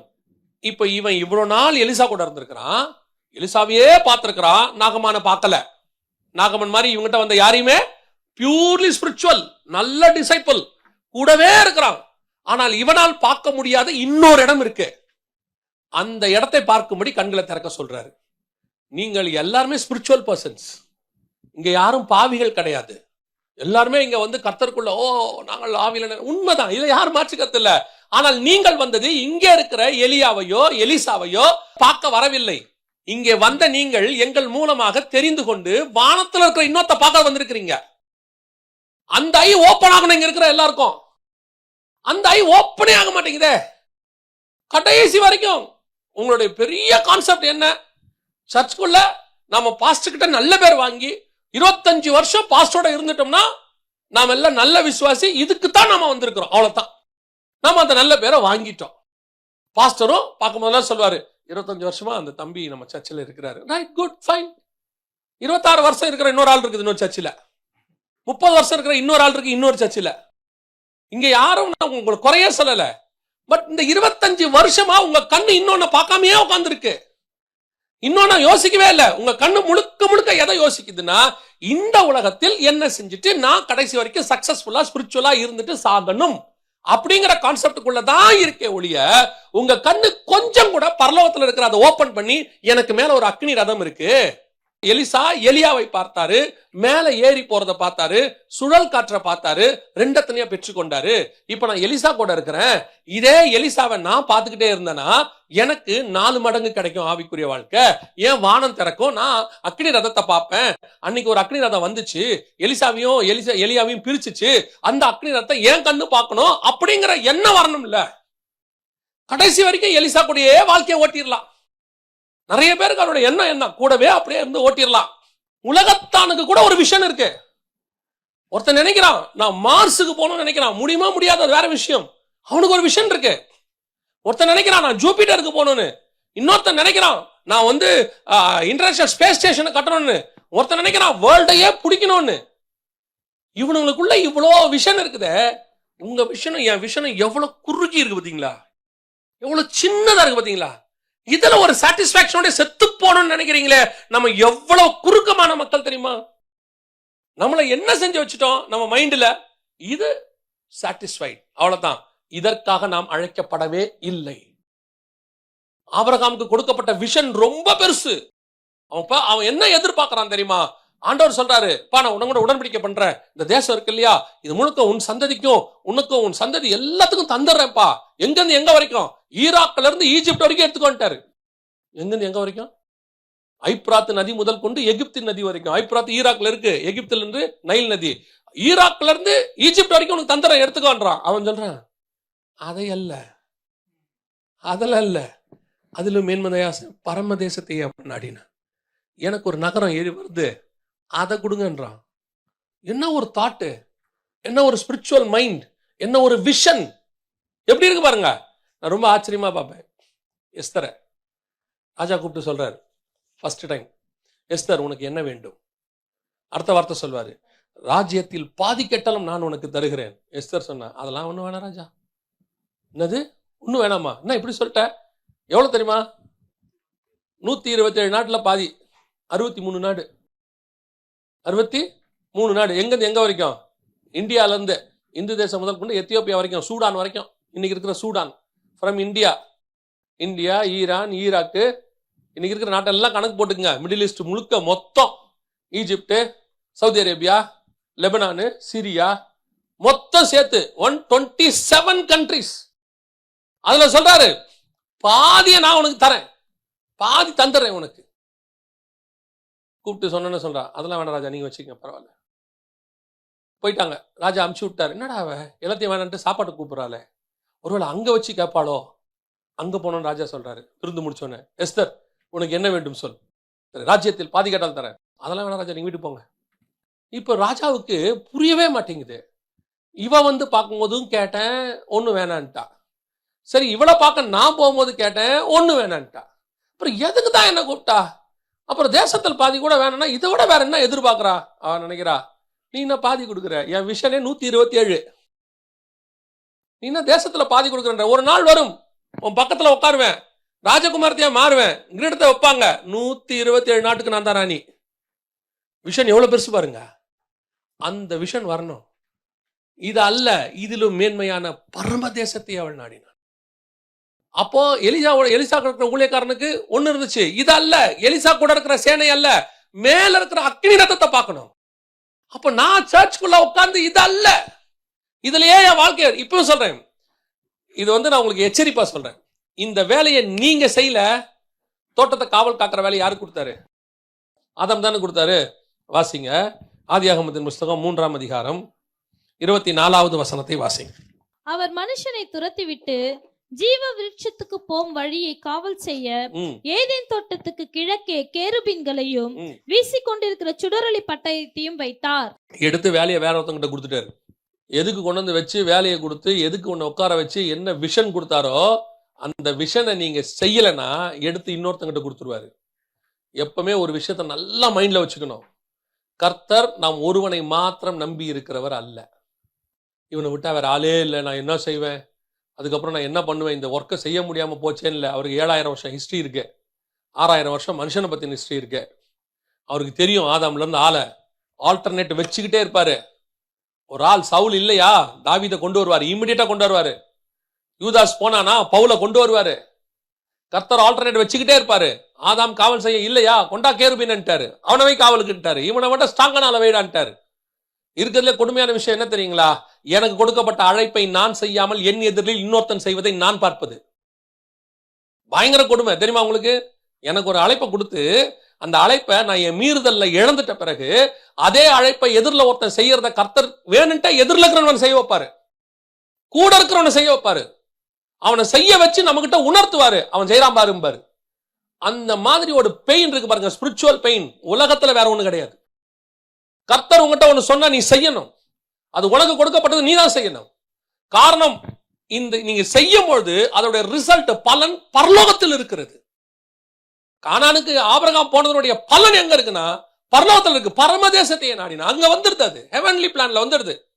அப்ப நான் இங்க எனக்கு கொடுக்கப்பட்ட பொறுப்பை செய்யறேனா, பண்படுத்துறேனா, பத்திரமா செய்யறேனா. இவன் காவல் காக்கல, சரி பண்படுத்தல, ஓகே ரைட் விட்டாச்சு, பண்படுத்தல, ஒர்க் பார்க்கல. ரெண்டாவது காவல் செய்யவும், ஒழுங்கா காவல் காத்தானா, ஒழுங்கா காவல் காத்தாங்களா ரெண்டு பேரும்? ஏன்னா இது ரெண்டு பேருக்கு சேர்ந்து கொடுக்கப்பட்டது. ஆசீர்வாதம் சொல்லும் போது 1:28 சொல்லும் போது அவங்க அவர்களை நோக்கி, அப்படித்தானே இருக்குது வசனம். 1:28 ஆதியாகமத்தை வாசிக்கும் போது வசனம் என்ன சொல்லுது, பின்பு தேவன் அவர்களை நோக்கி, யாரை நோக்கி, அவர்கள்னா அப்ப ஏவாள் இருந்தாங்களா? ஏவாள 2ஆம் அதிகாரத்துல தானே படைச்சாரு. அப்ப எங்க யாரு இல்ல, ஏவாள் இல்ல. ஆனா விஷன்ல யார் இருக்கா, ஏவாளும் இருக்கிறாங்க. ஏன்னா மல்கியா 2:15 சொல்லுது, அவர் ஒருவனை அல்லவா படைத்தார், அவருக்குள்ள ஆவி பரிபூர்ணமாய் இருந்தது, பின்ன ஏன் ஒருவனை படைத்தார், தேவ பக்தி உள்ள சந்ததியை பெரும்படிதானே. ஒருத்தனை தான் படைச்சாரு, ஆனா அவருக்குள்ள இருக்கிற விஷன்ல யார் இருந்தது, ஏவாளும் இருந்தாங்க. அப்ப இந்த ஆசீர்வாதம் யாருக்கும் சேர்ந்தது, ஏவாளுக்கும் சேர்ந்தது. அப்ப உடன்படிக்கை யாருக்கு சேர்ந்தது, ஏவாளுக்கு சேர்ந்தது. அப்ப கட்டளை யாருக்கும் சேர்ந்தது, ஏவாளுக்கும் சேர்ந்தது. அப்ப ஒரு தோட்டத்தை காவல் காக்கிற பொறுப்பு 2 பேர்கிட்ட இருக்கு. வாசிங்க, ஆதாமும் ஏவாளும் ஒழுங்கா காவல் காக்கல அப்படிங்கிறதற்கான அடையாளம் என்ன? 3ஆம் அதிகாரம் 1ஆம் வசனம் வாசி. தேவனாகிய கர்த்தர் உண்டாக்கின சகல காட்டு ஜீவன்களை பார்க்கிலும் சர்ப்பமானது தந்திரமுள்ளதா இருந்தது. எந்த ஜீவனை பார்க்கிலும்? காட்டு ஜீவனை பார்க்கிலும். தோட்டத்துக்கு வெளியே இருக்கிறதுக்கு பேர் தான் காடு. தேவனாகிய கர்த்தர் மிருகத்தை உண்டாக்கும் போது எப்படி உண்டாக்குனாரு? ஆதியாகமம் 1:24 வாசிங்க. பின்பு தேவன் பூமியானது ஜாதி ஜாதியான ஜீவ ஜந்துகளாகிய நாட்டு மிருகங்களையும் ஊரும் பிராணிகளையும் காட்டு மிருகங்களையும், காட்டு மிருகங்கள், நாட்டு மிருகம் காட்டு மிருகம் ரெண்டையும் டிஃபரன்ஸ் பண்ணி தான் உருவாக்கி இருக்கிறார். உருவாக்கிட்டு தான் இவன்ட்ட சொல்றாரு, தோட்டத்துக்குள்ள வந்து வச்சுட்டு சொல்றாரு, தோட்டத்தை பத்திரமா காவல் பண்ணு. என்ன காவல் பண்ணணும்? நாட்டு மிருகம் உள்ள மிருகம் இருக்குது தோட்டத்துக்குள்ள, அதே வெளியும் மிருகம் இருக்கு, எதுவும் வெளியிருந்து உள்ள வராம பாத்துக்க. காட்டு மிருகம் உள்ள வராம என்ன செய்ய பாத்துக்க. 2 பேரும் அதை பாத்துக்கணும். இப்ப எங்க பிரச்சனை வந்துச்சு தெரியுமா? காட்டு மிருகத்தை உள்ள விட்டுட்டாங்க தோட்டத்துக்குள்ள. அந்த வசனத்திலே அடுத்து சொல்லுது, சர்ப்பமானது ஸ்திரியை நோக்கி. அப்ப சர்ப்பம் எங்க வந்துருச்சு? ஒண்ணு பண்படுத்தல, இன்னொன்னு ஒழுங்கா காவல் செய்யல. கொடுக்கப்பட்ட ஒண்ணு ஃபர்ஸ்ட் வேலையே செய்யல, இன்னொன்னு கொடுக்கப்பட்ட வேலையை ஒழுங்கா செய்யல. இன்னைக்கு செய்யறோமா? கொடுக்கப்பட்ட வேலை ஒழுங்கா செய்யப்படுதா? உங்ககிட்ட கொடுக்கப்பட்ட பொறுப்பு இருக்குதே, அது ஏதோ ஆக்சிடென்டாலவோ அது சும்மாவோ இல்ல பாஸ்டர் பாத்துக்க சொல்லியோ கொடுக்கல.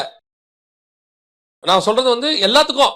இப்ப திடீர்னு பாஸ்டர் உங்களை வந்து கீபோர்டு வாசிங்கன்னு சொல்றாங்க. இப்ப கீபோர்டு வாசிக்கிறவங்கள நான் சொல்லல, நான் சொல்றது ஒரு உதாரணம். கீபோர்டு வாசிங்கன்றாங்க இல்லையா, ஒரு மேலே ஏறி பாட சொல்றாங்க இல்லையா, உங்களை ஒரு நாள் சர்ச்சை பார்த்துக்கோங்கன்னு சொல்றாங்க, இல்ல ஒரு நாள் செய்தி கொடுங்கன்னு சொல்றாங்க, இல்ல ஒரு சண்டே கிளாஸ் எடுங்கன்றாங்க. இது பொறுப்பு. இதை செய்யும் போது ஒழுங்கா செய்யணும். ஏதோ எனக்கு கொடுத்தாங்க, ஒரு நாள் தானே கொடுத்தாங்க, நாம ஏதோ அதை வந்துட்டு நேரா இந்த சர்ச்சில் வரும்போது இன்னைக்கு இருக்கிற சபைகளில் இருக்க ஒரு பெரிய பிரச்சனை. ஒரு 30 வருஷத்துக்கு முன்னாடி உள்ள சர்ச்சில் வந்து 25 வருஷத்துக்கு முன்னாடி வந்து ஒரு பொறுப்பை கொடுத்தா, இப்போ எங்ககிட்ட கொடுத்தாங்க, ஓப்பனர் மினிஸ்ட்ரி கொடுப்பாங்க, நாங்கள் ரோட்டில் போய் மைக்கில் பேசுவோம். நான் சொல்கிறது இந்தியாவில் தெருவில் போய் சண்டேஸில் பேசுவோம். 3 மணிலேருந்து 6 மணி வரைக்கும் ஒவ்வொரு ஸ்பாட்டான்னு இன்னும் பேசுவோம். பேசி 10 நிமிஷம் பேசுவோம். பேசும் பொழுது அந்த பொறுப்பை ஒரு நாள் சொல்லுவாங்க, இன்னைக்கு நீங்க ஒரு ஸ்பாட்ல பேசுங்க தம்பி அப்படிம்பாங்க. கர்த்தர் அறிவார், அந்த ஒரு ஸ்பாட்டுக்கு பேசுறதுக்கு காலையிலேருந்து ஜெபம் பண்ணுவோம். ஏன்னா சான்ஸ் கிடைச்சிருக்கு, வாய்ப்பு கிடைச்சிருக்கு, விட்டுறக்கூடாது. நான் காலேஜ் ஃபர்ஸ்ட் இயர் இருக்கும் போது ஆண்டவர் ஏற்றுக்கொண்டேன். அப்போதான் எனக்கு 2 வருஷத்துல எங்க சர்ச்சில் வந்து ஓப்பனர் மினிஸ்ட்ரி பேச சொல்றாங்க. அது வரைக்கும் கூட போவோம் வருவோம், ட்ராக்ஸ் மட்டும் கொடுப்போம் ரோட்ல நின்று. ஒரு நாள் சொன்னாங்க பேசுங்க தம்பின்னு. அடுத்த சண்டே நீங்க பேசுங்க தம்பின்னு சொல்லிட்டாங்க. திங்கட்கிழமையிலேருந்து வெள்ளிக்கிழமை வரைக்கும் காலேஜில் லஞ்ச் ஹவர்ஸ்ல டெய்லி ஜோம் பண்ணியிருக்கிறேன். ஆண்டவர் எத்தனை நிமிஷம்? 10 நிமிஷம் தான் ஜோம் பண்ணியிருக்கிறேன். ஆண்டவருக்கு தெரியும் அங்கே ஒரு முச்செடி இருக்குது, ஒரு ஒரு இடத்துல எங்கள் காலேஜுக்குள்ளே இருக்கோம். போய் அங்கே உட்காந்து அங்கே வந்து ஒரு டவலை விரித்து உட்காந்து டெய்லி ஜோம் பண்ணுவேன். ஆண்டவரே அந்த 10 நிமிஷத்தில் கொஞ்சம் பேர் ரட்சிக்கப்படணும். அந்த 10 நிமிஷம் ரோட்டில் போகிற வரவங்க தான், யாரும் நின்று கேட்க மாட்டாங்க. ரோட்டில் போகிற வரவங்க தான். நான் மட்டும் இல்லை, எங்கள் சபையில் இருந்த எல்லாரும் அப்படித்தான். நானும் பெருமையாக சொல்ல நினைச்சிடாதீங்க, அத்தனை பேரும் அப்படித்தான். அன்னைக்கு இருந்த எல்லா சபையில் உள்ள ஆவிக்குரியவர்கள் அப்படித்தான் இருந்தார்கள். ஒரு சண்டே கிளாஸ் மினிஸ்ட்ரிக்கு முந்தின நாள் ஃபாஸ்டிங் இருப்பாங்க பிள்ளைகளுக்காக. இப்ப சண்டே கிளாஸ் மினிஸ்ட்ரி ஜாலியா நோவா கதை தானே பார்த்துக்கலாம்.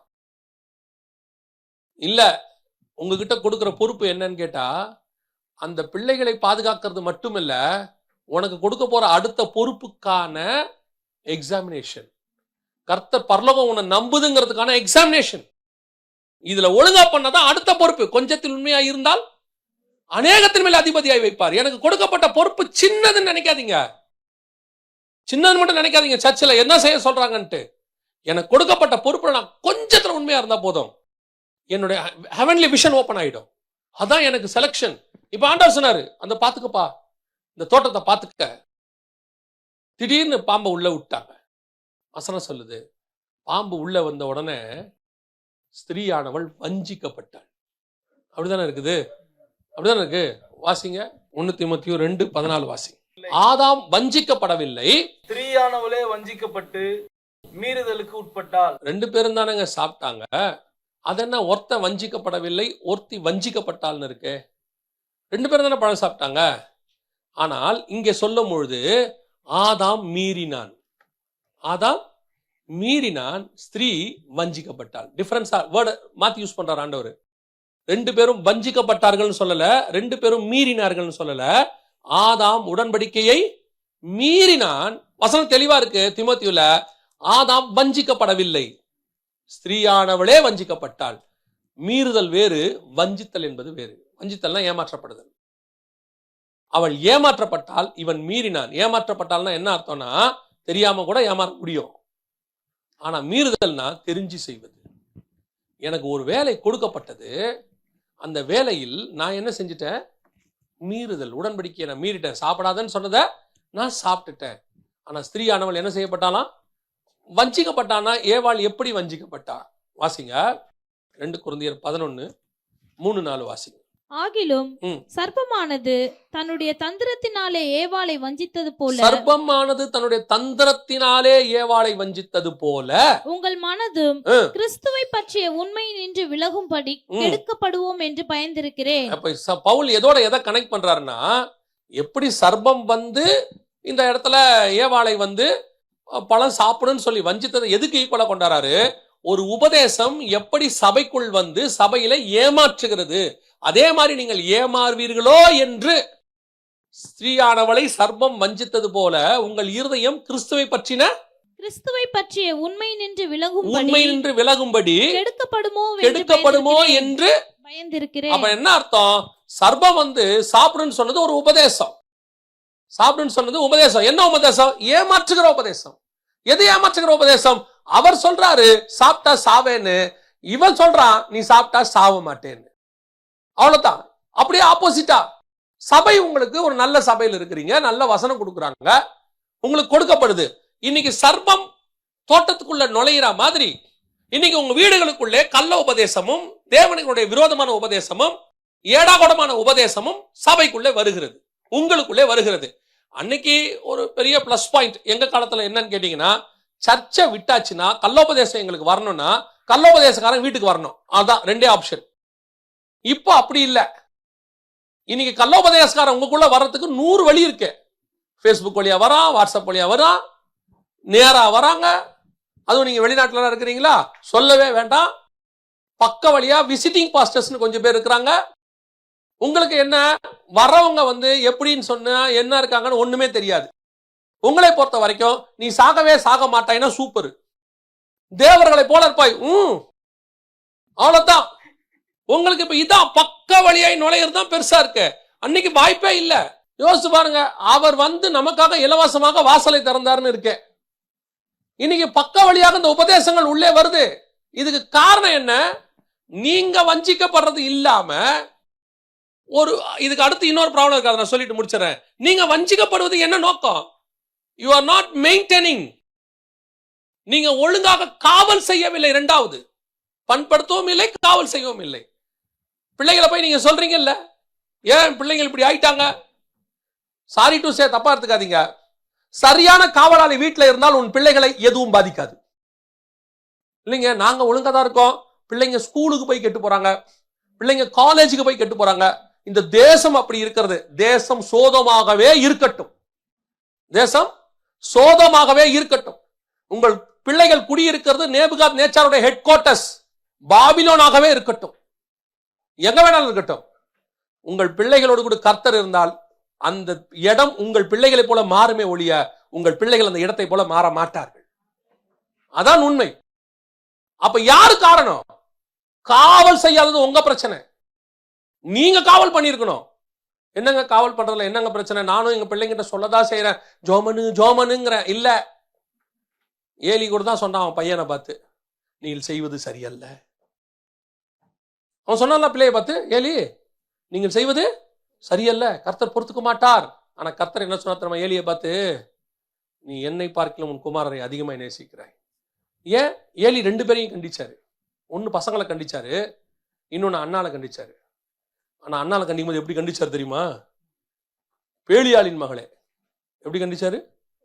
பேலியாளின் மகளே, எது வரைக்கும் குடித்து வெறுத்திருப்பாய். பையனை சொல்லும் போது செய்வது சரியல்ல, பார்த்து செய்யுங்க, ஆண்டவருக்கு பிடிக்காது. ஆண்டவர் சொன்னார், ஒழுங்கா காவல் செய்யாதவனே, உன் கையிலிருந்து தோட்டத்தை நான் வாங்கி விடுவேன், உன் கையிலிருந்து ஆசாரிப்பு கூடாரம் வாங்கப்படும், அது சாமுவேல் கையிலே கொடுக்கப்படும். இன்னைக்கு இதுதான் இன்னைக்கு நடந்துகிட்டு இருக்கு. ஏன் குடும்பத்துக்குள்ள பிரச்சனை? ஏன் குடும்பத்துக்குள்ள இப்படி இருக்கு? ப்ராப்ளம் என்ன? இங்க தோட்டத்தை காவல் செய்கிறவர்கிட்ட ப்ராப்ளம் இருக்கு. இங்க அதுதான் இங்க ப்ராப்ளம். இப்ப உள்ள வந்துருச்சு சர்பம், உபதேசம் உள்ள வந்துருச்சு, கள்ள உபதேசம் உள்ள வந்துருச்சு. நீங்க கள்ள உபதேசம்னா உடனே இயேசு தெய்வம் இல்லைன்னு சொல்றாங்க, அதெல்லாம் எனக்கு தெரியும். பிதா தெய்வம் இல்லைன்னு சொல்றாங்க, அதெல்லாம் எனக்கு தெரியும். ஹோமோசெக்சுவாலிட்டி சொல்றாங்க, அதெல்லாம் எனக்கு தெரியும். இதெல்லாம் இல்ல, இதெல்லாம் இல்ல. இதெல்லாம் வந்து பாவம்ன்றது உங்களுக்கு எப்பயோ தெரியும், அதெல்லாம் விட்டுட்டு வந்துட்டீங்க. இப்போ உள்ள வர்றது பொருளாசை, இப்போ உள்ள வர்றது பணத்தாசை, இப்போ உள்ள வர்றது ஃபியூச்சர் ஆசை. அவன் கொண்டது உள்ள. இப்ப சவுலுக்குள்ள என்ன பிரச்சனை வந்துச்சு? பொருளாசை தானே வந்துச்சு, ஆடு மேடை மேல ஆசை தானே வந்துச்சு. யூதாஸ்குள்ள என்ன வந்துச்சு? யூதாஸ் விபச்சாரக்காரனா மாறிட்டானா? யூதாஸ்காரன் போய் இது குடிவெறியனா மாறினானா? நேவர். அதல்ல. யூதாஸ் என்னவானா தெரியுமா? பணத்தாசைக்காரனாய் மாறினான். இன்னைக்கு உங்களுக்குள்ள வேற வந்துருச்சு. உங்களுக்கு இப்ப என்ன பிரச்சனை அது வந்துச்சுன்னே தெரியாது. அதான் ப்ராப்ளம். நீங்க என்ன சொல்லிட்டு இருக்கிறீங்க? எங்களுக்குள்ள இன்னும் அதெல்லாம் இல்ல, நாங்க குடும்பம் உட்காந்து ஜெபம் பண்றோம். இல்ல, வேற வேற வேற உபதேசம் உள்ளே போயிட்டு கொண்டிருக்கிறது. கடைசி காலத்துல உங்களை பரலோகத்தின் விஷனை பார்க்க விடாம, உங்க ஹெவன்லி பிளானை பார்க்க விடாம வேற எதையோ ஒரு உபதேசத்தை கொண்டு வந்து உங்க மைண்ட்ல போடுறாங்க. இந்த உபதேசம் வேர்ல்டியா இருக்கு. இந்த உபதேசம் உங்களை வேற ஒண்ணு சொல்லி கொடுக்குது. உங்களை இன்னும் மாம்சத்துக்கு ஏதாவே நடத்திக்கிட்டு இருக்கு. யோசித்து பாருங்க, நாம ஏற்கனவே இருந்ததுக்கு கர்த்தர் ஆசீர்வாதம் வச்சிருக்கிறாரு இல்லையா? வச்சிருக்கிறாரு இல்லையா? அவர் 5 வருஷத்துக்கு முன்னாடி இருந்ததுக்கு இப்ப ஆசீர்வாதம் வச்சிருக்கிறாரு இல்லையா? 2 வருஷத்துக்கு முன்னாடி இருந்ததுக்கு இப்ப உயர்வு கொடுத்திருக்கிறாரா இல்லையா? அவர் வேலையை அவர் உலக பிரகாரமா கரெக்டா செய்வார். அவர் கொடுக்காமலாம் இருக்க மாட்டார். உண்மை உள்ள மனுஷன் பரிபூர்ண ஆசீர்வாதங்களை. அப்ப எப்போ என்ன தேவையோ அதை கர்த்தர் என்ன செய்யறாரு? கொடுக்கிறாரு. அதை விட அதிகமா இருக்க கூடாது. அதான் உங்களுக்கு தெரிய மாதிரி. அதான் சொல்ல வரேன். அதை விட அதிகமா என்ன செய்யக்கூடாது? கூடாது. உங்களுக்கு இப்ப என்ன பிரச்சனை? பிசாசு பக்க வழியா நுழைஞ்சு என்ன சொல்லிருச்சு? கேளு கேளு கேளுக்கிற எல்லாவற்றையும் கர்த்தர் தருவார். கொடுத்துட்டாரு, என்ன பண்ணுவீங்க? 16 ரூம் இருக்கிற வீடு கொடுத்துட்டாரு, என்ன பண்ணுவீங்க? 1 மணி நேரத்துக்கு ஒரு தடவை அலாரம் வச்சு ரூமா போய் படுத்து தூங்குவீங்களா ஃபேமிலியா? எப்படி இருந்தாலும் ஒரு ரூம்ல தானே தூங்க போறீங்க. சொந்தக்காரங்க வந்தா தங்கத்துக்கு ஒரு ரூம் வேணும், அவ்வளவுதானே. இல்ல மிஞ்சி போச்சு 3 ரூம், அதை விட வேற என்ன வேண்டி இருக்கு? இல்ல கர்த்தர் காரைக்குடி பக்கம்லாம் போயிட்டீங்கன்னா, தமிழ்நாட்டில் காரைக்குடி போயிட்டீங்கன்னா 1000 ஜன்னல் வீடும்பாங்க. நான் லிட்டரலா சொல்றேன், போய் பாருங்க. அது ஆளே இல்லாம மூடி கிடக்கும். ஆளே இல்ல, மூடி கிடக்கு. அதுல அந்த காவல் காக்கிற ஒருத்தர் இருக்காரு, அவர்கிட்ட பேசிட்டு போது சொன்னாரு, இதுல பல ரூம்களுக்கு நாங்க போனதே இல்லைங்கன்றார். அவர் சொல்றாரு, பல ரூம்களுக்கு நாங்க போனதே இல்லைங்க. அப்படி கட்டி என்ன பிரயோஜனம்? ஒரு பெருமை. எங்க ஊர்ல 1000 ஜன்னல் ரூம் இருக்கு. யாரா இருப்பா எல்லா ரூமுக்குள்ள போனீங்க? இல்ல போல இருக்கு. அந்த பெருமை தான் இப்ப நமக்குள்ள நுழைக்கிறான் பிசாசு. ஸ்பிரிச்சுவல் இது என்ன செய்து உங்களை நாகமான பார்க்க வச்சுட்டு மேல இருக்கிறத பார்க்க விடாம தடுத்துக்கிட்டே இருக்கு. ஹெவன்லி பிளானுக்குள்ள உன்னை போகவே விட மாட்டேங்குது. அதனால நீ என்ன பண்ற? நீங்க என்ன பண்றீங்க? இந்த பக்க வழியா வர பிசாசுக்கு இடம் கொடுத்துட்டீங்க வீட்டுக்குள்ள. பிசாசுடைய தந்திரத்துல ஒண்ணு என்னன்னா, அது உங்களுக்குரிய ஆசீர்வாதமாகவே இருக்கும்னு வச்சுக்கோங்களேன். உங்களுக்குரிய ஆசீர்வாதமாகவே இருக்கும்னு வச்சுக்கோங்களேன். அதை ராங் டைம்ல கொடுக்க சொல்றான் உங்களுக்கு, உங்களை கேட்க சொல்றான் ராங் டைம்ல. அதுவே தப்பு தானே? இப்ப நீங்க போயிட்டு உங்க ஸ்கூல்ல பையனை சேர்க்கும் போது உங்க பையனை என்ன படிக்க வைக்கிறீங்க? இன்ஜினியரிங் படிக்க ஆசைப்படுறோம். அப்ப நீங்க நேரா போய் இன்ஜினியரிங் காலேஜில் சேர்த்துருங்களேன். இல்லைங்க, இப்படி கிண்டர் கார்டன்ல இருந்து வந்து ஹைஸ்கூல் முடிச்சு உங்க எண்ணம் என்ன? இன்ஜினியர் ஆகணும். அங்க போங்க. இது இந்த பேசிக் வராம எப்படா இன்ஜினியர் வரும்? உங்க விஷன் என்ன? இன்ஜினியர் ஆகிறது. ஒரு நாளைக்கு 100 தடவை உங்க பையனை பக்கத்துல குறைச்சிட்டு இன்ஜினியர் ஆவாய், இன்ஜினியர் ஆவாய், இன்ஜினியர் ஆவாய் கிளைம் பண்ணுங்க. கிளைம் பண்ணீங்கன்னா கர்த்தர் இன்ஜினியர் ஆக்குவாரு. அப்ப சுத்தி இருக்கிற அத்தனை பேர் உங்களை என்ன சொல்லுவான்? அதே தான் ஸ்பிரிச்சுவலி நீங்க பண்ணிட்டு இருக்கிறீங்க. பிதாவுக்கு ஒன்றும் தெரியாத மாதிரியும் உங்க தோட்டத்துக்குள்ள பாம்பை உள்ள விட்டு பாம்பு சொல்லுது தேவர்களை போல இருப்பாய். இந்த பயலுக்கு தெரியல, நான் ஏற்கனவே தேவசாயலாய் தான் இருக்கிறேன். ஆல்ரெடி கர்த்தர் எப்படி வச்சிருக்கிறாரு? தேவசாயலாய். இவன் சொல்றது யார? தேவர்களை. ஒரு இருக்கிற இல்லாத ஒரு விஷயத்தை திருப்பி நூதனமா சொல்லி கொடுக்குறான். ஆசை, அந்த ஆசையை கொண்டு நுழைக்கிறான். இப்ப அதைத்தான் உங்ககிட்டயும் சொல்லிட்டு இருக்கான். அப்படி ஆக்குவார், இப்படி ஆக்குவார். இப்போ சொல்றேன், உங்களை கர்த்தர் மென்மேலும் ஆசீர்வதிப்பார். எதுல தெரியுமா? ஸ்பிரிச்சுவலி கொண்டு போய் பரலோகத்துல உட்கார வைப்பார். பூமியில என்ன செய்வார்? இங்க என்ன தேவையோ அதை கொடுப்பார். அவ்வளவுதான். இது வரைக்கும் நடத்தினவர் இனிமேலும் நடத்த போகிறார்.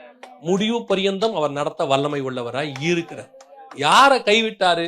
யாரை கர்த்தர் விட்டுட்டாரு சொல்லுங்க? அவரை தேடி வந்தவங்கள்ல யாரை கர்த்தர் விட்டுட்டாரு? ஒருத்தர் கூட கர்த்தர் விடல. அந்த நேரத்துல அப்போ அப்படி கொண்டு வந்து கரெக்டா உட்கார வச்சுட்டார். ஆனா என் விஷன் அதல்ல, என்னை பண்படுத்தவும் காவல் செய்யவும் வைத்தார். அதனால ஏற்படக்கூடிய விளைவு என்ன? அதை மாத்திரம் ஒரு வசனத்துல சொல்லிட்டு நான் முடிச்சிடறேன், சரியா? இப்படி நீங்க விட்டுட்டீங்கன்னா அதனால ஏற்படக்கூடியதான பலன் என்ன? அவனுடைய விஷனை கொண்டு வந்து நுழைச்சிட்டான்னா நீங்க அதை கொஞ்சம் அக்செப்ட் மட்டும் பண்ணிட்டீங்கன்னா போதும். அவனுக்கு வேண்டியது அவள்தான் அக்செப்டன்ஸ். அக்செப்ட் பண்ணிட்டீங்கன்னா அதனால வரக்கூடிய விளைவு என்ன? வாசிங்க. 1 யோவான் 3ஆம் அதிகாரம் 12வது வசனம் வாசி. பொல்லாங்கானால் உண்டாயிருந்து தன் சகோதரனை கொலை செய்த காயினை போல் இருக்க வேண்டாம். அவன் எது நிமித்தம் அவனை கொலை செய்தான்? தன் கிரியைகள் பொல்லாதவைகளும் தன் சகோதரனுடைய கிரியைகள் நீதியுள்ளவைகளுமாய் இருந்தது நிமித்தம் தானே. அவன் யாரால உண்டானான்? பொல்லாங்கானால் உண்டாயிருந்த காயின். காயின் யாரால உண்டாக்கப்பட்டான்? வாசிங்க 4ஆம் அதிகாரம் 1ஆம் வசனம். ஆதாம் தன் மனைவியாகிய ஏவாளை அறிந்தான்.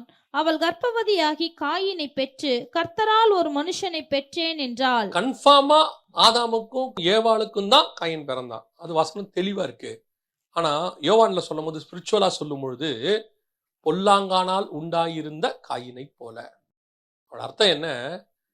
ஆதாம் மீறுதலோடு, ஏவாள் வஞ்சிக்கப்பட்டதோடு, அந்த உபதேசம் ஏற்றுக்கொண்டதோடு அவர்கள் இணையும் போது பிறக்கிற பிள்ளை அந்த உபதேசத்தினால் உண்டான பிள்ளையாக இருக்கும். அந்த பிள்ளை எப்படி இருக்கும்? உபதேசத்தினால் உண்டான பிள்ளையாக இருக்கும். அதான் முதற் பேரான பிள்ளை அப்படி ஆயிடுச்சு. இப்போ அதுவே மரியாள் கர்த்தருடைய வார்த்தையை ஏற்றுக்கொண்ட போது, கீழ்ப்படிந்து ஏற்றுக்கொண்ட போது, பரிசுத்த ஆவியினால் உண்டான முதல் பேரானவர் மீட்கக்கூடியவராக இருந்தார். இப்ப அந்த வசனத்தை நம்ம ஏற்றுக்கொள்றதுலதான் பிறக்கிறது காயினா, பிறக்கிறது இயேசுவான்னு இருக்கு. ஏவாள் அந்த வார்த்தையை, பிசாசின் வார்த்தையை ஏற்றுக்கொண்ட போது அவள் ஆதாமால் உண்டாயிருந்தாள். ஆனால் பிறந்தது பிசாசினால் உண்டாயிருந்துச்சு. அப்ப நீங்க வஞ்சிக்கப்படுற உபதேசத்தையும் மீறுதலையும் வச்சுக்கிட்டு ஸ்பிரிச்சுவல் பர்சனா 2 பேர் சர்ச்சில் தான் கல்யாணம் பண்ணோம், பாஸ்டர் தான் வந்து கல்யாணம் பண்ணி வச்சாரு, எனக்கு பொண்ணு பார்த்தது ஒரு பாஸ்டர் தான், மாப்பிள்ளைய பார்த்தது ஒரு பாஸ்டர் தான், பியூர் ஸ்பிரிச்சுவல், நிறைய ஊழியக்காரங்க வந்தாங்க, பிறக்கிறது காயினா இருக்கு, என்ன பண்ணலாம்? 10 வருஷம் கழிச்சு வந்து சொல்றாங்க, என்னன்னே தெரியல, என் பிள்ளை இப்படி இருக்கு. பண்ணி வச்சவங்க மேல பிரச்சனை இல்ல, உண்டாக்குன தேவன்கிட்ட பிரச்சனை இல்ல, ஆதாம் ஏவாள் கிட்ட கொடுத்த தோட்டத்தில் பிரச்சனை இல்ல, நீ ஏற்றுக்கொண்ட உபதேசத்தில் தான் பிரச்சனை இருக்கிறது. எது உனக்குள்ள இருக்கிறதோ அதுதான் பிள்ளையாய் கர்ப்பம் தெரிக்கிறது. உங்க பிள்ளைகளுக்குள்ள ஏன் அப்படிப்பட்ட காரியங்கள் வருது? ஏன் அப்படிப்பட்ட சுபாவங்கள் வருது? மீறுதல், வஞ்சித்தல் ரெண்டும் சேர்ந்து ஒரு குழந்தையை பெற்றெடுக்குது. அதுதான் இன்னைக்கு சந்ததிகளாக மாறுகிறது. திருப்பியும் ஆண்டவர் உங்களை ஆசீர்வதிக்கவே விரும்புகிறார். திருப்பியும் சொல்றேன், தேவன் உங்களை தண்டிக்க விரும்பவில்லை. அவர் நியாய தீர்ப்பில் கூட இரக்கத்தை கொண்டு வருகிற தேவன். நியாய தீர்ப்பில் இரக்கம் மேன்மை பாராட்டும். நியாய தீர்ப்புல கூட இரக்கமா இருக்கணும்னு நினைக்கிறவர் அவரு. ஆனால் அவருடைய பிள்ளைகள் நாம் எப்படி சேருகிறோம், எதை அக்செப்ட் பண்ணுகிறோம், எது உங்களுள் ஏற்றுக்கொள்ளப்படுகிறது? பல நேரத்துல வேலை ஸ்தலத்துல அல்லது வேற சில பக்க வழியாக அல்லது மீடியா வழியாக உங்களுக்கு கொடுக்கப்படுகிற காரியங்கள் தேவனால் கொடுக்கப்பட்டதுக்கு அகைன்ஸ்டா இருக்குன்னா, ஒரே ஒரு காரியம் மட்டும் சொல்லிடுறேன், எந்த ஒரு உபதேசமும் உங்கள் ஆத்துமாவுக்கு கொடுக்கப்படாமல் உலக பிரகாரமான ஆசீர்வாதத்துக்கும் மேன்மைக்கும் கொடுக்கப்படுகிறதோ அது தேவனிடத்திலிருந்து வந்தது அல்ல. தேவனுடைய வசனம் உங்களை பரலோகத்துக்குரியதாய் மட்டும்தான் மாற்றும். பின்பு இவை யாவும் உங்களுக்கு கூட கொடுக்கப்படும். இதுக்கு உபதேசமே தேவையில்லை. நேரடியா சொல்றேன், இதுக்கு உபதேசமே தேவையில்லை. உலகத்துல நீ அப்படி இருப்பா இப்படி சொல்ல வேண்டிய அவசியமே இல்லை. உங்களுக்கு சொல்ல வேண்டியது உண்மைனா என்ன? உண்மை உள்ள மனுஷன் பரிபூர்ண ஆசீர்வாதங்களை பெறுவான். இந்த உபதேசத்துக்கு நீங்க கீழ்ப்படிங்க. இப்படிப்பட்ட சத்தியத்துல நில்லுங்க. பேசுறவங்களும் இப்படிப்பட்ட சத்தியத்தை பேசுங்க. Don't compromise with the people. ஜனங்க என்ன நினைப்பாங்க, கொஞ்சம் கடினமா பேசினா போயிடுவாங்களே. நீ சத்தியத்தை பேசி ஒருத்தன் போறான்னு சொன்னா அதை பத்தி நீங்க கவலைப்பட வேண்டிய அவசியமே கிடையாது. சத்தியம் நான் விதைப்போம். இயேசு கேட்கிற கேள்வியை எப்போ மனசுல வச்சுக்கொள்ளுங்க. ஒரு கூட்டம் போயிடுச்சு, மிச்சம் இருக்கிறவனை பார்த்து இயேசு கேட்டாரு, நீங்களும் போய்விட மனதாய் இருக்கிறீர்களோ? உனக்கும் அப்படி என்ன இருக்காடா? போயிட்டே இரு. ஏன்? அவர் கல்லுகளிலிருந்தும் தனக்கு சந்ததியை உண்டாக்க வல்லமை உள்ளவராய் இருக்கிறார். நீங்கள் ஆபிரகாமின் சந்ததியின் மேன்மை பாராட்டினா கல்லுகளிலிருந்தும் கர்த்தர் சந்ததியை உருவாக்க வல்லமை உள்ளவராய் இருக்கிறார். கொடுக்கப்படுகிற சத்தியத்துக்கு நீங்க நிக்கணும். பாம்பு சத்தியம் கேட்கறதுக்கு நல்லா இருக்கும், ஆனா காயினை பெற்றெடுக்கும். ஆனால் கர்த்தருடைய சத்தியம் கேட்க கடினமாக இருக்கும். ஐயோ, பிள்ளையை அறிய, புருஷனை அறியனே, இந்த நேரத்துல கர்ப்பமானா எனக்கு கொன்னுடுவாங்களே, விபச்சாரின்னு சொல்லுவாங்களே, அடிப்பாங்களே, உபத்திரவம் தான் பார்க்கப்படும். அதான் அந்த மாதிரி தான் தெரியும். ஆனால் பிறக்கிறது பரிசுத்தம் உள்ளதாக இருக்கும். அல்லேலூயா. நாம் ஜெபிக்க போகிறோம். இன்னைக்கு ஆண்டவர் நம்மளை ஒரு நோக்கத்தோடு தான் சபைக்குள் வைத்திருக்கிறார். இயேசு கிறிஸ்துவின் ரத்தம் விலையேற பெற்றது. அந்த விலையேற பெற்ற ரத்தத்தை உங்களுக்கு மாற்று பொருளாக கொடுத்து மீட்டு கொண்டு வந்திருக்கிறார்னா என்ன நோக்கமா இருக்கும்? யோசித்து பாருங்க. ஒரு காசு கொடுத்து நீங்க வாங்குறீங்கன்னா எவ்வளவு விலை கொடுக்குறீங்களோ அவ்வளவு அந்த பொருள் விசேஷமானதுன்னு அர்த்தம். ஒரு செல்போன் வாங்கறதுக்கு நீங்க இவ்வளவு பணம் கொடுக்குறீங்கன்னா தங்கம் வாங்கறதுக்கு அதை விட நிறைய கொடுக்கணும், கார் வாங்கறதுக்கு அதை விட நிறைய கொடுக்கணும், வீடு வாங்கறதுக்கு அதை விட நிறைய கொடுக்கணும். நம்ம நிறைய கொடுக்கிறோம்னா அது அதை விட வேல்யூன்னு அர்த்தம். உலகத்திலேயே விலை இல்லாத விலையேற பெற்ற ஒண்ணு இருக்குன்னா இயேசுவின் ரத்தம். அதை கொடுத்து உங்களை அண்ணியும் வாங்கி இருக்கிறார்னா நாம எவ்வளவு விலையேற பெற்றவங்க. அப்ப யோசித்து பாருங்க, இவ்வளவு விலை கொடுத்து உங்களை அண்ணியும் வாங்கினது எதுக்கு? இந்த விலையுள்ள ஒரு வீட்டையும் காரையும் கொடுப்பதுக்காகவா? அப்படின்னா இவ்வளவு பிரீஷியஸ் பிளட்டை கொடுத்து வாங்கியிருக்க வேண்டிய அவசியம் இல்லை. அப்படின்னா நீங்களும் நானும் எவ்வளவு முக்கியமான வேலைக்காக கொண்டு வரப்பட்டிருக்கிறோம். இவ்வளவு கோடி மக்கள்ல உங்களை ஏன் வேறு பிரிச்சாரு? ஏன் உங்களை வேறு பிரிச்சு கொண்டு வந்தார்? ஏன் ஒரு சத்தியம் உள்ள சபையில கொண்டு வந்து நிறுத்தினாரு? ஏன் உங்களுக்கு சத்தியத்தை கொடுத்துக்கிட்டு இருக்காரு? எத்தனையோ பேர் சத்தியத்தை தேடி அவங்க சபையில கிடைக்கலன்னு சொல்றாங்க. எத்தனையோ சபைகள் சத்தியத்தை போதிக்காம ஜனங்களுக்கு ஏத்த மாதிரி மாறி கொள்ளையர் கூடாரமா மாறிடுச்சு, கல்லர் கொகையா மாறிடுச்சு. ஆனா ஒரு சத்தியம் கொடுக்கிற சபையில ஏன் உங்களை உட்கார வச்சிருக்கிறாரு? உலகத்தான் பெற்றுக்கொள்கிற அதே ஆசீர்வாதத்துக்குன்னு நீங்க நினைச்சீங்கன்னா உங்களை போல பரிதவிக்கப்பட்டவர்கள் வேற யாருமே கிடையாது. இம்மைக்காக மாத்திரம் நாம் கிறிஸ்துவை பின்பற்றுகிறவர்களாய் இருந்தால் நம்மை போல பரிதவிக்கப்பட்டவர்கள் ஒருவரும் இல்லை என்று வேதம் சொல்லுது. என்னை ஏதோ ஒரு பெரிய பிளானுக்காக தான் உள்ள கூட்டிட்டு வந்திருக்கிறாரு. உங்களுக்கு அந்த ஸ்பிரிச்சுவல் ரெல்ம் ஓபன் ஆகணும். நீங்க எலிசா கூட இருக்கலாம், நீங்க ஒரு வைராக்கியமா கூட இருக்கலாம், பிரதிஷ்டையா கூட இருக்கலாம். ஆனா மேல இருக்கிற வானம் ஓபன் ஆகாம அக்கினிடத்தை பார்க்காம உன் ஊழியத்தினுடைய விஷன் தெரியாம நீ இருந்து பிரயோஜனம் இல்லை. நான் கேசி மாதிரி நாகமான பார்க்கலங்க, நான் எலிசாவையே பார்க்கிறேன். நல்லது, ஆனா நீ வந்தது வெறும் எலிசாவை பார்ப்பதற்கு அல்ல, எலிசா ஓபன் பண்ண போற அந்த வானத்தை பார்க்கறதுக்கு. நான் எலியா கூட போய்கிட்டே இருந்தது எதுக்கு? எலியாவையே கூட இருந்து நான் எலியாவோட சீஷன் சொல்றதுக்கா? இல்ல, எலியா கிட்ட இருக்கக்கூடிய அந்த ஆசீர்வாதத்தை ரெண்டா வாங்கறதுக்கு. அப்படின்னா எலியா சொன்னாரு, நான் ஏறி போறதை நீ பார்த்தா உனக்கு கிடைக்கும். ஒரே ஒரு செகண்ட் தான் நடக்கும், அந்த ஒரு செகண்ட் நீ என்ன பார்க்கணும். எலியாவை பார்த்தா 2 மடங்கு கிடைக்கும், எலிசாவை பார்த்தா அக்கினி ரதம் கிடைக்கும். நீ சர்ச்சுக்குள்ள வந்து இன்னும் கீழையே பார்த்துக்கிட்டு இருக்கோம், பூமியே பார்த்துட்டு இருக்கோம். ஆனா என்ன தோட்டத்துக்குள்ள கொண்டு வந்ததுக்கு கர்த்தருக்கு வேறொரு முகாந்தரம் இருக்கிறது, வேறொரு காரணம் இருக்கு. நான் அப்படி தப்பா வேலை பார்த்து நான் தோட்டத்தை காவல் செய்யாம விட்டதுனால என் காவல் வேறொருத்தருக்கு போயிடுச்சு, என் சந்ததியும் பொல்லாங்கானா மாறிடுச்சு. ஒருவேளை அந்த தோட்டத்தை நீ ஒழுங்கா காவல் செய்தா முடிவு பரியந்தம் அந்த தோட்டம் உன் கையிலேயே இருக்கும். அது மட்டும் இல்ல, பிறக்கிறது பரிசுத்தம் உள்ளதாக இருக்கும். ஒப்பு கொடுப்போமா? ஒருவேளை இன்னைக்கு உனக்குள்ள இருக்கிற அந்த ஸ்பிரிச்சுவல் ரெல்ம, ஸ்பிரிச்சுவல் விஷனை கர்த்தர் ஓபன் பண்ணணும் விரும்பினால தான் உங்களை கூட்டிட்டு வந்திருக்கலாம்.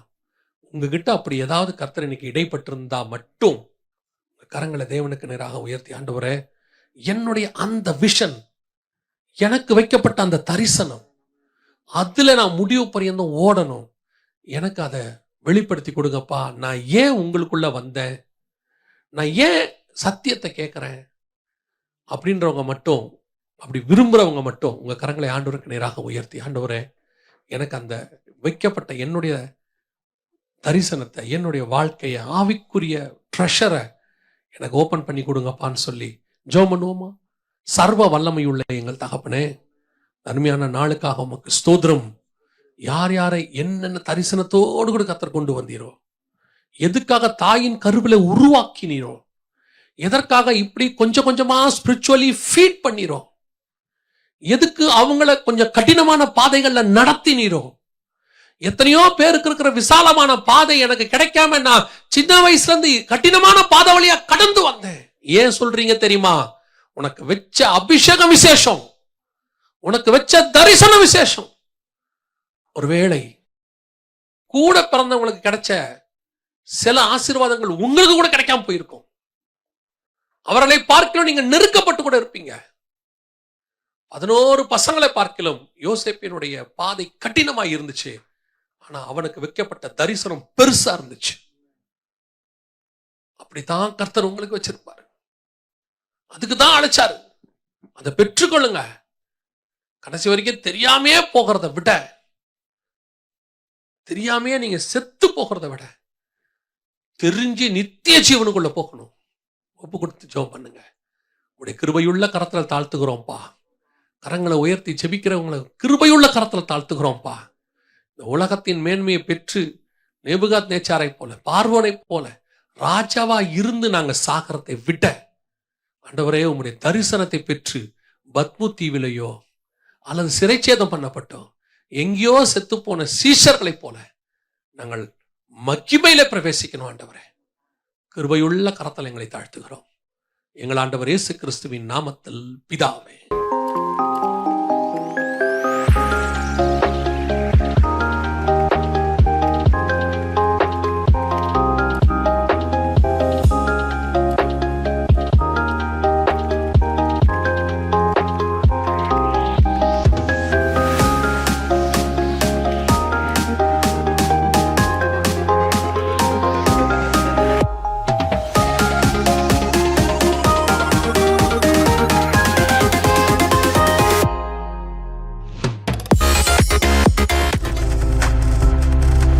நீங்கள் பார்த்து கொண்டிருப்பது உங்கள் ஜாய் டிவி. உங்கள் துக்கம் சந்தோஷமாய் மாறும்.